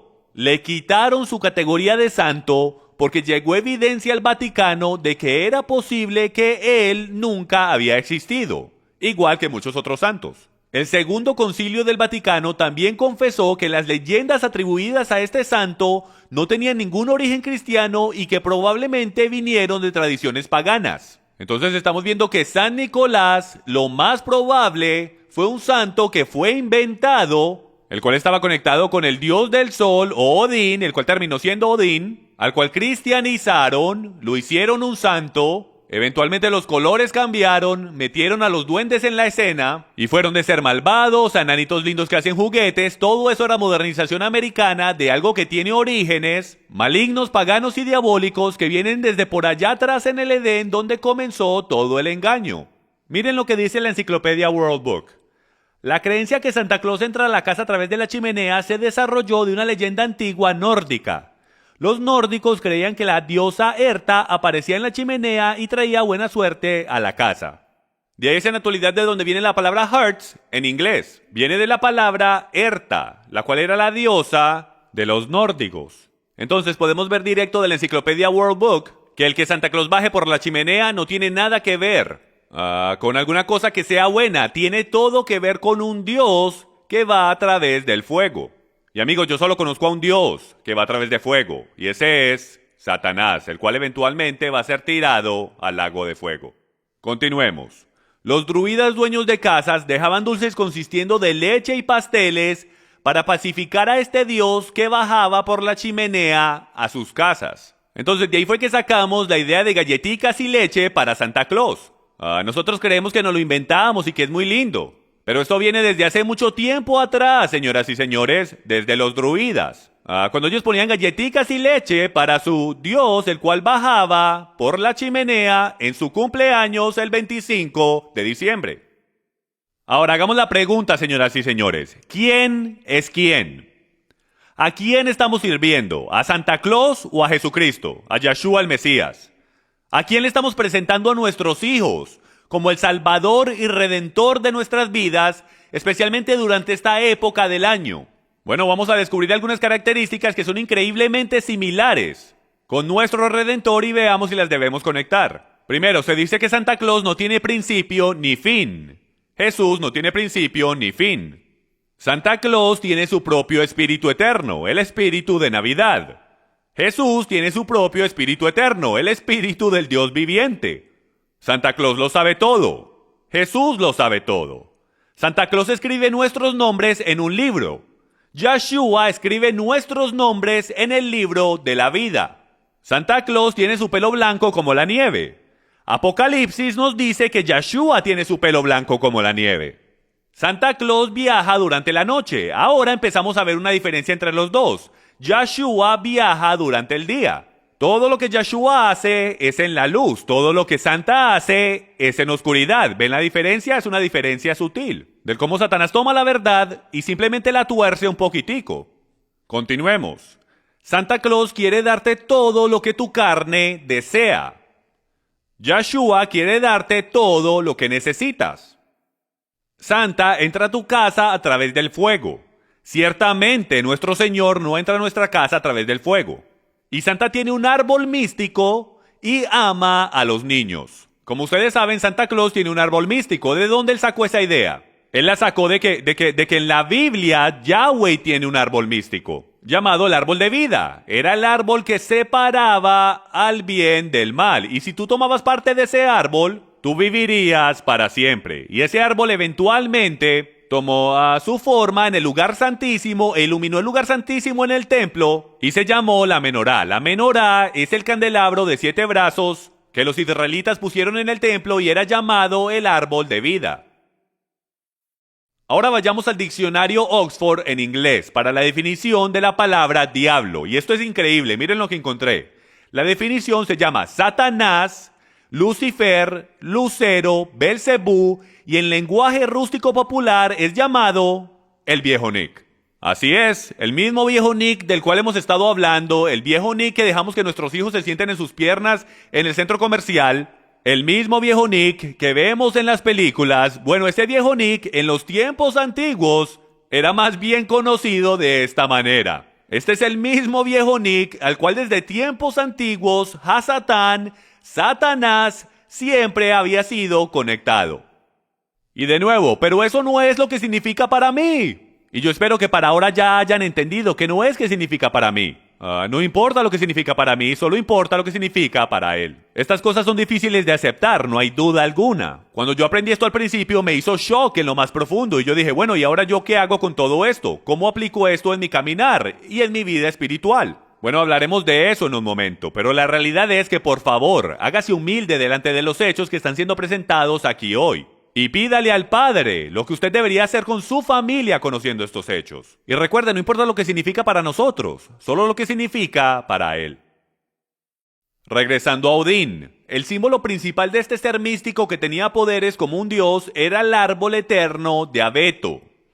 A diferencia, como si usted ve a la mano izquierda, el símbolo principal del verdadero Dios Yahweh, desde el huerto en Génesis hasta la Nueva Jerusalén en Apocalipsis, es el árbol de vida, lo cual es la menorá de 7 ramas que estaba en el lugar santísimo. Ahora, el árbol de Navidad. Árboles han sido adorados por toda cultura pagana en el mundo, y eran un símbolo principal de adoración al dios del sol y de fertilidad. El árbol de Navidad tomó el lugar del obelisco en los hogares paganos. El árbol de abeto tomó el lugar de ese obelisco como una imagen o representación del dios del sol. Por eso era que ponían ese disco solar o esa estrella de 8 puntos encima de él. El árbol de abeto era dicho ser mágico porque permanecía verde todo el año. Era decorado en algunas culturas con frutas para simbolizar nueva vida. Y en otras culturas era decorado con 12 velas para honrar sus dioses del sol. Y es porque la fiesta de Saturnalia duraba 12 días. De ahí es que sacamos los 12 días de la Navidad. Hoy en día hasta le cantamos canciones, igualito como lo hacían en los rituales antiguos de adoración pagana. Jeremías 10, del 12 en adelante dice: Así dice Yahweh, no aprendáis el camino de las gentes, ni de las señales del cielo tengáis temor, aunque las gentes las teman. Porque las costumbres de los pueblos son vanidad, pues cortan el leño del bosque con el hacha, es obra de manos de artífice. Lo adornan con plata y oro, con clavos y martillo lo afirman para que no se mueva. Erguidos están como palmera, pero no hablan. Necesitan ser llevados porque no pueden andar. No tengáis temor de ellos, porque no pueden hacer mal, ni para hacer bien tienen poder. Ahora, mucha gente cree que este versículo en particular está hablando específicamente del árbol de Navidad.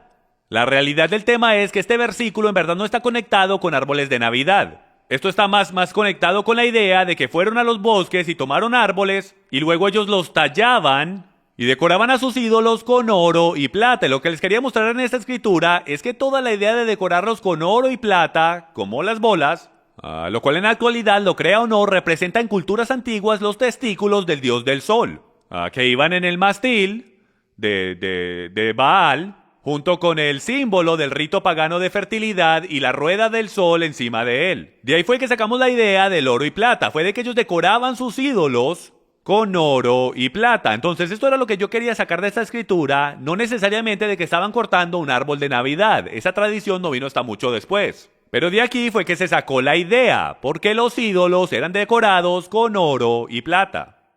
Podemos ver en este ídolo mexicano del dios del sol, si miran cuidadosamente, ahí podemos ver el árbol de abeto. Este árbol se terminó convirtiendo en lo que nosotros conocemos hoy como el árbol de la Navidad. Ramas de acebo, ¿de dónde vinieron estas tradiciones? Ellos también usaban recortes de arbustos de hoja perenne para decorar sus hogares en esta época como una ofrenda y como un símbolo del dios de fertilidad, el dios de la primavera. Esto sería Ishtar. Los muérdagos, ¿de dónde viene el muérdago? Pueblos celtas y teutónicos por mucho tiempo habían considerado que el muérdago tenía poderes mágicos. Se decía que tenía la habilidad de sanar heridas y aumentar la fertilidad. Los celtas lo ofrecían a sus dioses en oración y colgaban muérdagos en sus hogares para alejar espíritus malos, ¿ok? Y también aprendí en mis estudios que durante la fiesta de Saturnalia con los romanos, ellos colgaban estos muérdagos por todos lados y tenían borracheras y orgías debajo de estos muérdagos, los cuales se decía que incrementaban la fertilidad. Por eso es que hoy en día nos besamos debajo del muérdago. Eso viene desde por allá atrás, durante la celebración de fornicación en Roma, durante la fiesta de Saturnalia. El tronco de Navidad. Ese era un tronco que ellos quemaban en la hoguera por 12 días, dado que esa era la duración de su celebración. Era originalmente dedicado en Escandinavia a la diosa de la fertilidad Ishtar, para que viniera su salvador, Tamuz. Ellos sacrificaban animales y esclavos en la hoguera todas las noches y esto se decía que alejaba a los espíritus malos. Ahora, miren lo que dice la Enciclopedia Americana sobre la Navidad. Dice: la Navidad, de acuerdo a varias autoridades, no era celebrada en los primeros siglos de la Iglesia cristiana, dado que la costumbre cristiana en general era de celebrar la muerte de personas notables en vez de su nacimiento. Una fiesta fue establecida en recordatorio del nacimiento del Salvador en el IV siglo. En el V siglo, la Iglesia occidental ordenó que fuera celebrado para siempre en el día de la antigua fiesta romana del nacimiento del dios llamado Sol. Entonces, están pudiendo ver la evolución. Hasta la Enciclopedia Americana nos está diciendo que la Navidad nunca fue celebrada por nuestros discípulos, apóstoles, nuestros antepasados, ni siquiera los padres de la iglesia. Esto va hasta por allá atrás, hasta el V siglo, donde esta fiesta fue incorporada y obligada a que fuera celebrada en la cristiandad. Y miren lo que dice, que debe ser celebrada para siempre en el mismo día que la fiesta romana de la adoración al sol. Y miren lo que encontramos del registro de la Corte General de la Colonia de la Bahía de Massachusetts, mayo 11, 1659. Para la gran deshonra de Dios y ofensa de otros, es por lo tanto ordenado por esta corte y su autoridad que cualquiera que sea hallado observando cualquier o tal día como la Navidad o semejante, ya sea por evitar trabajo, hacer fiesta o cualquier otra manera, que al descubrir tal conducta, cada persona cometiendo tal ofensa pagará por cada ofensa 5 chelenis como multa al condado.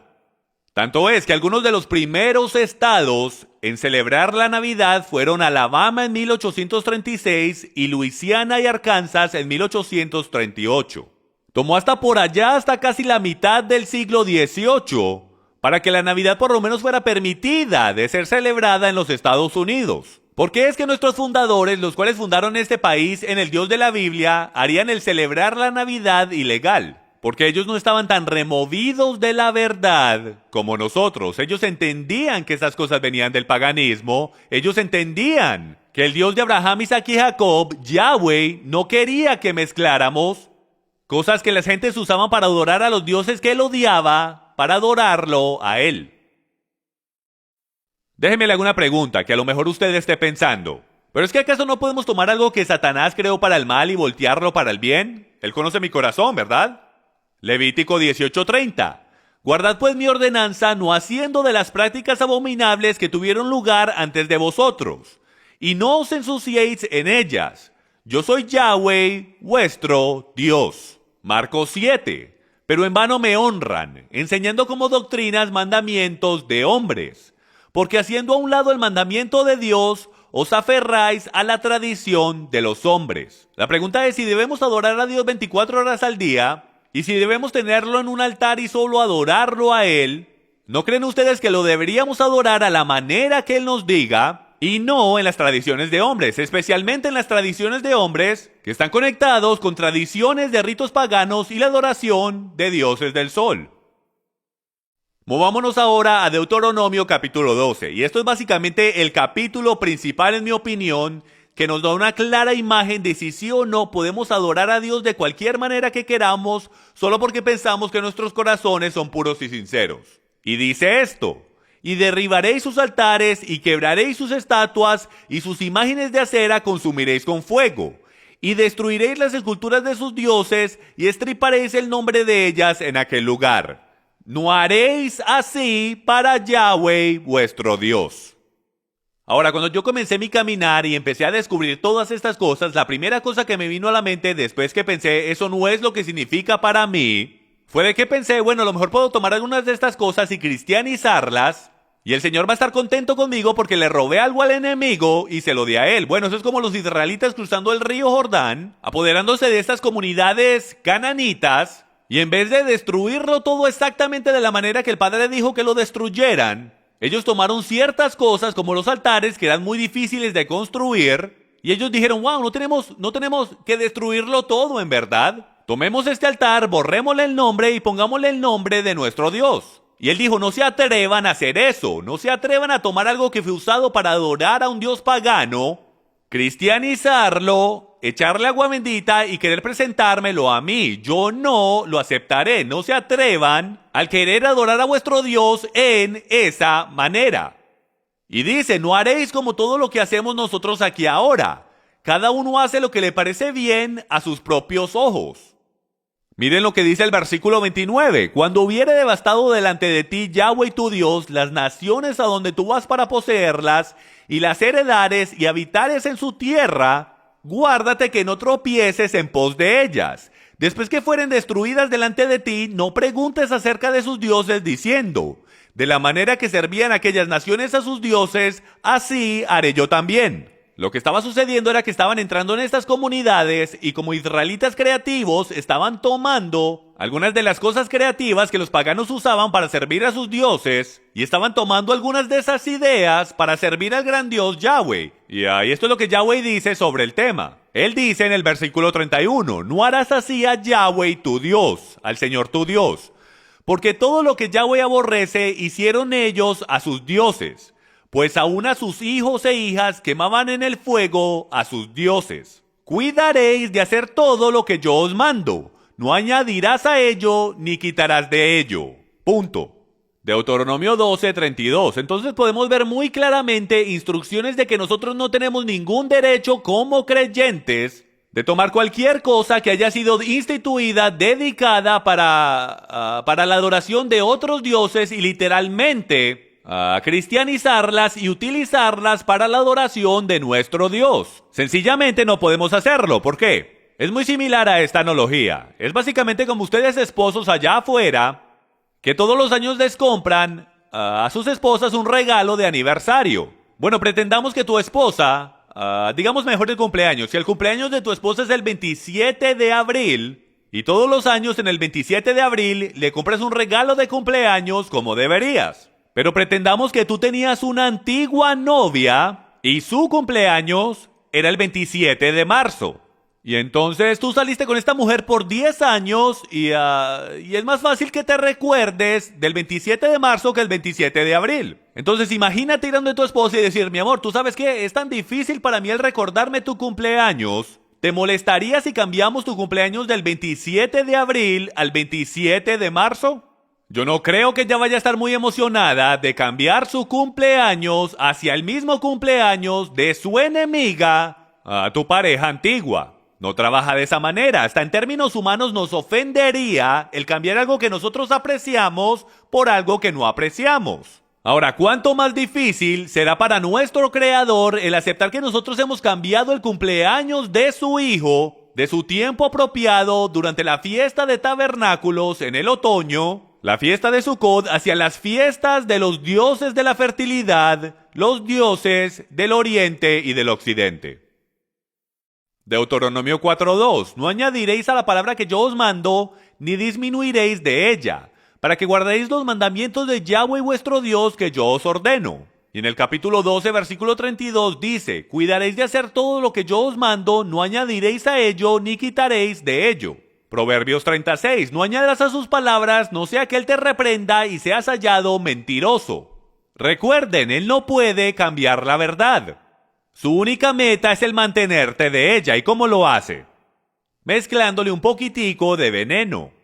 Y no se necesita mucho veneno, amigos míos, para arruinar la cosa entera. Tú a lo mejor digas, bueno, a lo mejor sí importa lo que significa para él y no importa lo que significa para mí, pero Jim, ¿en verdad sí es así de mal? Se siente tan bien el celebrar la Navidad y la Pascua y el hacer las cosas de la manera que siempre las hemos hecho. Amigos, no vivimos de la manera que nos sentimos, vivimos de la manera que él se siente, y la realidad es que cuánta información de la que estoy presentando aquí hoy tiene que ser verdad antes de que todo se envenene. Si yo tuviese un vaso de agua pura y le echase solo una gotica de veneno, ¿se lo tomaría usted? Por supuesto que no, aunque no lo pudieras ver, aunque aparentara el ser puro, aunque supiera puro, tú ciertamente no lo beberías. De la misma manera, yo no sé usted, pero de la manera que yo leo mi Biblia me dice que Él nos entregó su palabra pura. Y nunca ha sido su intención de que nosotros le agregáramos a ella y le quitáramos a ella. Nosotros debemos hacer cosas bíblicas de manera bíblica porque en su sistema siempre se produce el fruto de vida. El árbol de vida se produce dentro de nosotros cuando hacemos las cosas a su manera. Cuando no hacemos las cosas a su manera, cuando mezclamos la verdad con la mentira, lo que sucede es que lo que crece dentro de nosotros es el conocimiento del árbol del bien y el mal. Y eso nunca trae vida, amigos míos, eso trae atadura y muerte. Ahora yo quiero compartir con ustedes algunas alternativas bíblicas, algunos de los currículums que Dios dejó para nosotros para que compartiéramos con nuestros hijos. Esto es lo que Él quiere para nosotros. Tenemos qué hicieron los discípulos en la primavera justo al tiempo de la Pascua. Y como muchos saben es el Pesach, o más bien conocido como la Pascua. Lucas 22:19, y tomando el pan dio gracias y lo partió y les dio diciendo, este es mi cuerpo que por vosotros es dado, haced esto en memoria de mí. Guarden Pesach. Ciertamente la Pascua no estaba por ningún lado en la mente de Jesús el Cristo, Yahshua el Mesías, nuestro Señor, o en la de los discípulos o en la de cualquier persona por cientos de años. Ellos celebraban lo que es llamado Pesach en hebreo, Pascua en español, todos los años en conmemoración de la muerte, entierro y resurrección de su Señor, a través de esa increíble celebración donde solían sacrificar el cordero de la Pascua, en conmemoración de salir de la esclavitud de la tierra de Egipto. Pero hoy en día conmemoramos la libertad del pecado, Egipto siendo metafórico, por la muerte de Jesús nuestro Mesías. Entonces ellos no hubiesen conectado la Pascua con el Pesach porque la Pascua no existía. Primera de Corintios 5:8, hasta Pablo nos instruye aquí. Así que celebremos la fiesta, el Pesach, no con la vieja levadura ni con la levadura de malicia y de maldad, sino con panes sin levadura de sinceridad y de verdad. Hermanos, si les puedo decir que cualquiera que haya celebrado el Pesach o Passover en inglés, o ha venido a este ministerio durante el Seder, ha descubierto la profundidad de la muerte, entierro y resurrección de Jesús el Cristo, Yahshua el Mesías, dentro de esta Pascua. Yo personalmente pienso que si comenzamos a guardar el Pesach y las fiestas, para nuestros hijos y nuestras familias comenzaremos a ver el poder de Dios entrar en nuestras vidas como en el primer siglo, cuando no tenían Navidad, no tenían Pascua. Ellos celebraban las fiestas bíblicas, las fiestas en su calendario, no las fiestas romanas. Ahora hablemos de cuándo Yahshua o Jesús en verdad nació. ¿Podemos descubrir exactamente cuándo nació? Por supuesto que sí. Podemos seguir la Biblia mientras nos dice y nos da pistas de cuándo nuestro Salvador nació. Comienza con Juan el Bautista. Sabemos que el padre de Juan el Bautista se llamaba Zacarías. Y Zacarías era un sacerdote de la línea de los levitas. Y en el Antiguo Testamento nos dice que él era el 8º curso del sacerdocio levítico. ¿Qué significa eso? Significa que él era la 8ª persona que presentaba servicio de una semana en el templo. Tenían 24 cursos de sacerdotes que servían por una semana. Mejor dicho, la segunda semana el segundo curso servía, la tercera el tercer curso servía y de así en adelante, hasta que fuesen por todos los 24 cursos y comenzaba otra vez. Sabemos por las escrituras exactamente cuándo fue el curso de Zacarías. Y ahí fue cuando el ángel vino ante Zacarías y le dijo, tú vas a tener un hijo varón. Y sucede que ahí fue cuando él salió disparado a casa, su esposa quedó embarazada y 9 meses después es justo en medio de Pesach. Entonces, como sabemos que Juan nació en medio de la Pascua hebrea, simplemente tomamos los evangelios que dicen que Yeshua nació 6 meses después de Juan el Bautista y eso nos pone justo en medio de la fiesta de tabernáculos o como se llama en hebreo, Sukkot. Y así es como sabemos que Yeshua nació durante la fiesta de tabernáculos, lo cual es en medio de septiembre-octubre en nuestro calendario, en lo que nosotros llamamos el otoño. Hasta dice que los pastores todavía estaban en el campo. Bueno, sabemos que los pastores en Israel siempre entran justo alrededor o justo después de la fiesta de Sukkot, en medio del otoño, porque en medio del invierno es demasiado frío para mantener el ganado en el campo. Y eso es solo otra indicación o prueba de que nuestro Salvador no pudo haber nacido a finales de diciembre. Bueno, ahora voy a ir por todas las 7 fiestas para que usted comience a tener una idea y un ejemplo del calendario de Dios, de las cosas que Él quiere que hagamos. Primero que todo hay 7. Una para cada día de la semana, si puedo, o una para cada milenio. Hay 7 millenniums, todo está en 7, por eso es que el 7 es el número de perfección y comienza en la primavera entre marzo y abril con el Pesach o la Pascua hebrea. Y ese es el día en que Yeshua o Jesús murió, se convirtió en el Cordero de la Pascua. Él fue sepultado durante el festival de 7 días de 8 días llamado Pan sin Levadura, donde sacaban el pecado o la levadura de sus hogares. Él se levantó 3 días después, exactamente durante la fiesta de primeros frutos, donde el sacerdote mecería la primera ofrenda de la cebada delante del Padre, y ahí el Mesías se levantaba de los muertos, pidiendo una gran ofrenda en el otoño de su Padre, exactamente como el sacerdote lo estaba haciendo al mismo tiempo. Y luego 50 días después viene la fiesta que llamamos en griego Pentecostés, lo cual en hebreo es Shavuot, que es cuando el Espíritu Santo descendió. Y fueron 1200 años exactamente al día en el pasado que los estatutos y mandamientos fueron dados en la montaña Sinaí durante el día de Pentecostés. Hay tanto aquí, señoras y señores, que si usted nunca ha estudiado esto, las fiestas, los animo a que vean esa serie que nosotros tenemos llamada el calendario profético de Dios, donde vamos y analizamos en profundidad todas las cosas que van con todos estos días festivos y todas las profecías que están construidas en ellas, de su primera venida y su segunda venida. Y por el derecho, esas son llamadas las fiestas de la primavera y ya han sido cumplidas, pues todas están conectadas con su primera venida. Él murió durante Pesach, enterrado durante la fiesta de Pan sin Levadura, se levantó en primeros frutos y el Espíritu Santo descendió durante la fiesta de Shavuot o Pentecostés. Las próximas 3 fiestas son llamadas las fiestas del otoño, no han sido cumplidas todavía, están reservadas para su segunda venida. La primera es la más interesante en mi opinión, y es llamada la fiesta de trompetas o Yom Teruah, el soplar de las trompetas. Y ustedes estudiantes bíblicos deben de estar haciendo conexiones ahora mismo, porque dice que los muertos en Cristo se levantarán ¿cuándo? Al sonar de las trompetas, de esto es que está hablando.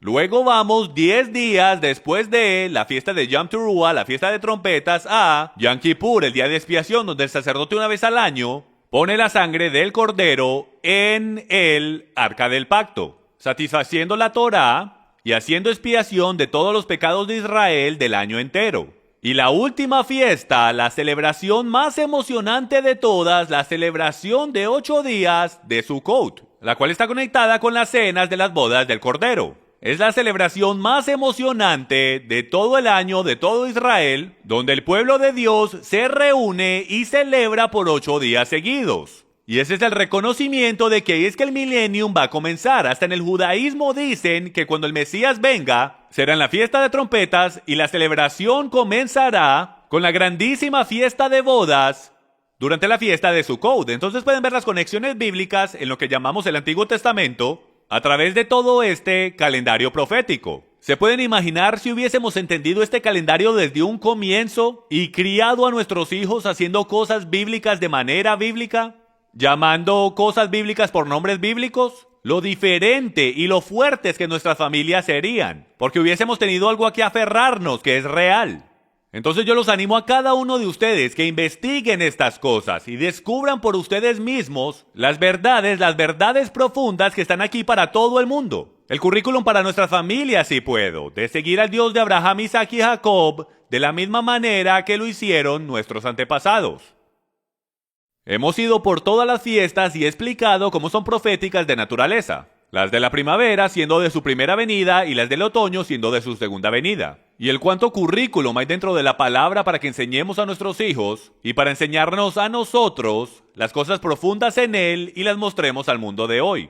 Bueno, mucha gente me pregunta, Jim, está bien, ahora no me siento muy cómodo celebrando la Navidad, ¿qué puedo hacer para reemplazarla? ¿Qué tal si celebro Hanukkah? Bueno, la Hanukkah no es una fiesta prescrita en la Biblia, no es una fiesta requerida, lo llamamos una de las fiestas menores. Así que les voy a dar un poco de historia sobre Hanukkah, porque Hanukkah es una de las celebraciones más emocionantes para mi familia de todo el año. Mis niñas anhelan la llegada de la Hanukkah todos los años. Entonces déjenme les doy un resumen de 50 segundos de dónde vino la Hanukkah. Porque la mayoría de ustedes no están familiarizados con esta celebración porque es una celebración judía desde nuestra perspectiva. Bueno, si regresas en el tiempo, como 170 años antes de que Jesús apareciera en la escena, como el 168 AC, como 100 años después de que Alejandro Magno había conquistado la mayoría del mundo conocido, otro rey tomó poder. Y el nombre de ese rey era Antíoco Epífanes IV.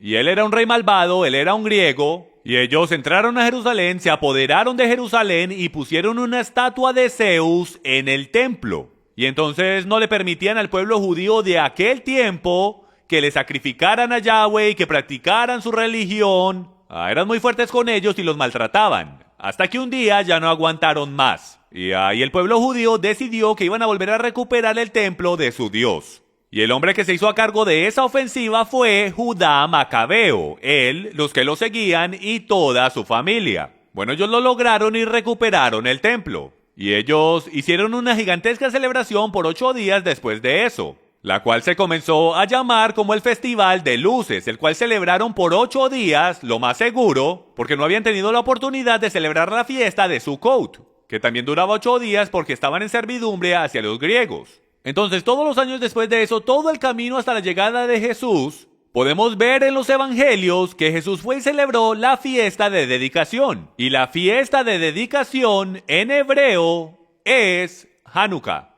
Entonces podemos ver en los evangelios que hasta Jesús mismo celebró el Festival de Luces, tanto ese era el mismo tiempo en el año en que él fue concebido. Miren eso, nuestro Mesías, la luz del mundo, fue concebido durante el Festival de Luces. Esta ha sido una muy emocionante celebración para esos de nosotros que hemos decidido reemplazar la tradición de hombres de la Navidad con la celebración bíblica de la Hanukkah. Ahora, Hanukkah se puede encontrar en los evangelios cuando Jesús fue a Jerusalén y él celebró lo que es llamado la fiesta de dedicación.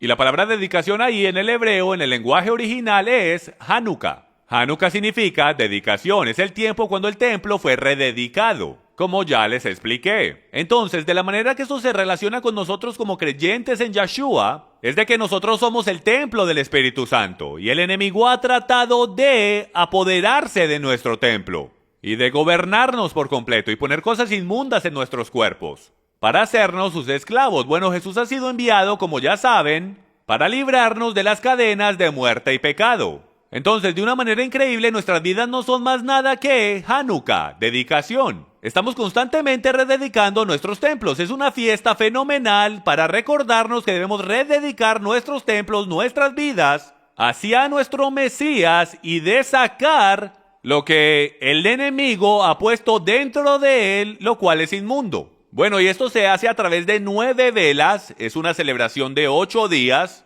Y la vela del medio se sienta un poco más alta que las demás, como pueden ver ahí. Y ella se llama la vela Shamash, la vela sierva, la cual representa a Yeshua. Y la vela sierva es la que enciende todas las otras velas, una cada una de las noches. Y mientras yo voy a través de ellas con mis hijas, comenzamos con la luz de la creación, pues cada una de las velas tiene un significado diferente en las escrituras, desde la luz de los mandamientos a la luz de Israel, a la luz del Mesías, de los discípulos, de nosotros, todo el camino hasta el milenio. Y de esta manera mis hijas aprenden las escrituras, algo que es verdadero, algo que es emocionante. No es una fiesta materialista, reciben un regalo al año durante Hanukkah y a ellas les encanta. ¿Por qué? Porque traemos visita. Es como el Día de Acción de Gracias todas las noches. Vamos a las casas de otros, ellos vienen a la nuestra. Es una celebración que amamos y nos encanta. Y lo mejor de todo es que la podemos encontrar en las Escrituras. Entonces los animo a que aprendan sobre esta fiesta y la consideren como una alternativa a la Navidad. Los bendecirá de gran manera como lo ha hecho para mi familia. Amigos míos, hasta algunos de los líderes cristianos más influyentes en los Estados Unidos se rehúsaban a celebrar la Navidad y la Pascua porque conocían sus orígenes paganos. Miren lo que dijo Charles Spurgeon el 24 de diciembre de 1871. No tenemos estima supersticiosa por tiempos y temporadas. Ciertamente no creemos en el presente arreglo eclesiástico llamado Navidad. Primero, porque no creemos en la misa en nada, sino la odiamos, ya sea dicha o cantada en latín o en inglés. Y esto fue el día antes de la Navidad. Y continuó diciendo, y segundo, porque no hallamos ninguna orden escritural para observar ningún día como el nacimiento del Salvador. Y a consecuencia, su observación es una superstición porque no es de divina autoridad. Amigos míos, este era uno de los pastores más espiritualmente respetados en todos los Estados Unidos, Charles Spurgeon.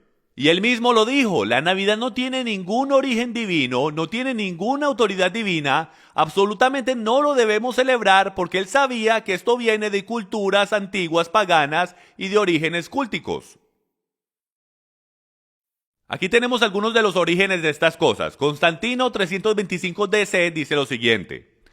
Es aparente que las iglesias de Siria y Mesopotamia, las iglesias del Oriente, continúan siguiendo las costumbres de los judíos. ¿Por qué? Porque ellos estaban haciendo las cosas según la Biblia, ¿ok? Y celebran la Pascua hebrea en el día 14 de la luna, ya sea el día domingo o no. Todas las otras iglesias observaron la solemnidad el día domingo solamente. Y la razón por lo que esto es tan importante es porque la Biblia dice que celebremos la Pascua hebrea o el Pesach en el día 14 de Nisan, ¿ok?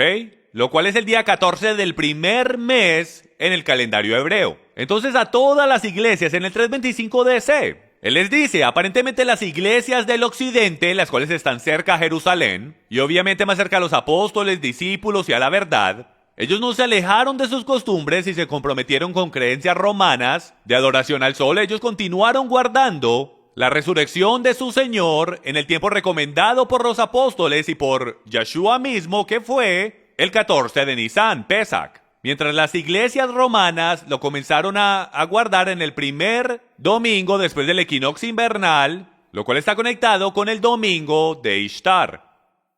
Y termina diciendo, este tema habiendo sido discutido, ha sido decretado celebrar la Pascua en el mismo día, domingo, lo cual es la práctica de Roma. Y miren lo que dice, debemos perpetuar para todas las edades futuras la celebración de este rito.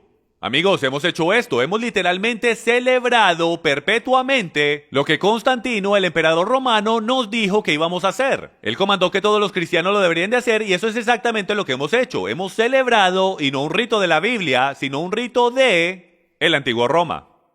Así que en el día de hoy pueden ver que el plan de Satanás es de detenernos de celebrar las fiestas que Dios nos dijo que celebráramos. Él tomó estas verdades y las mezcló con idolatría pagana y ¡puf! Una nueva ley escrita y una nueva tradición. Y mientras nos acercamos a terminar y a concluir esta enseñanza, les quiero mostrar esta cita por Mark Twain que dice: la Biblia del cristiano es una farmacia. El contenido permanece el mismo, pero la práctica médica cambia. Desafortunadamente, nuestros cambios han traído desafortunados cambios en nuestra sociedad. Es una lástima que más del 70% de adolescentes que claman ser cristianos antes de entrar a la universidad, para el final de su primer año en la universidad, terminan negando la cristiandad y se vuelven ateos o se vuelven agnósticos.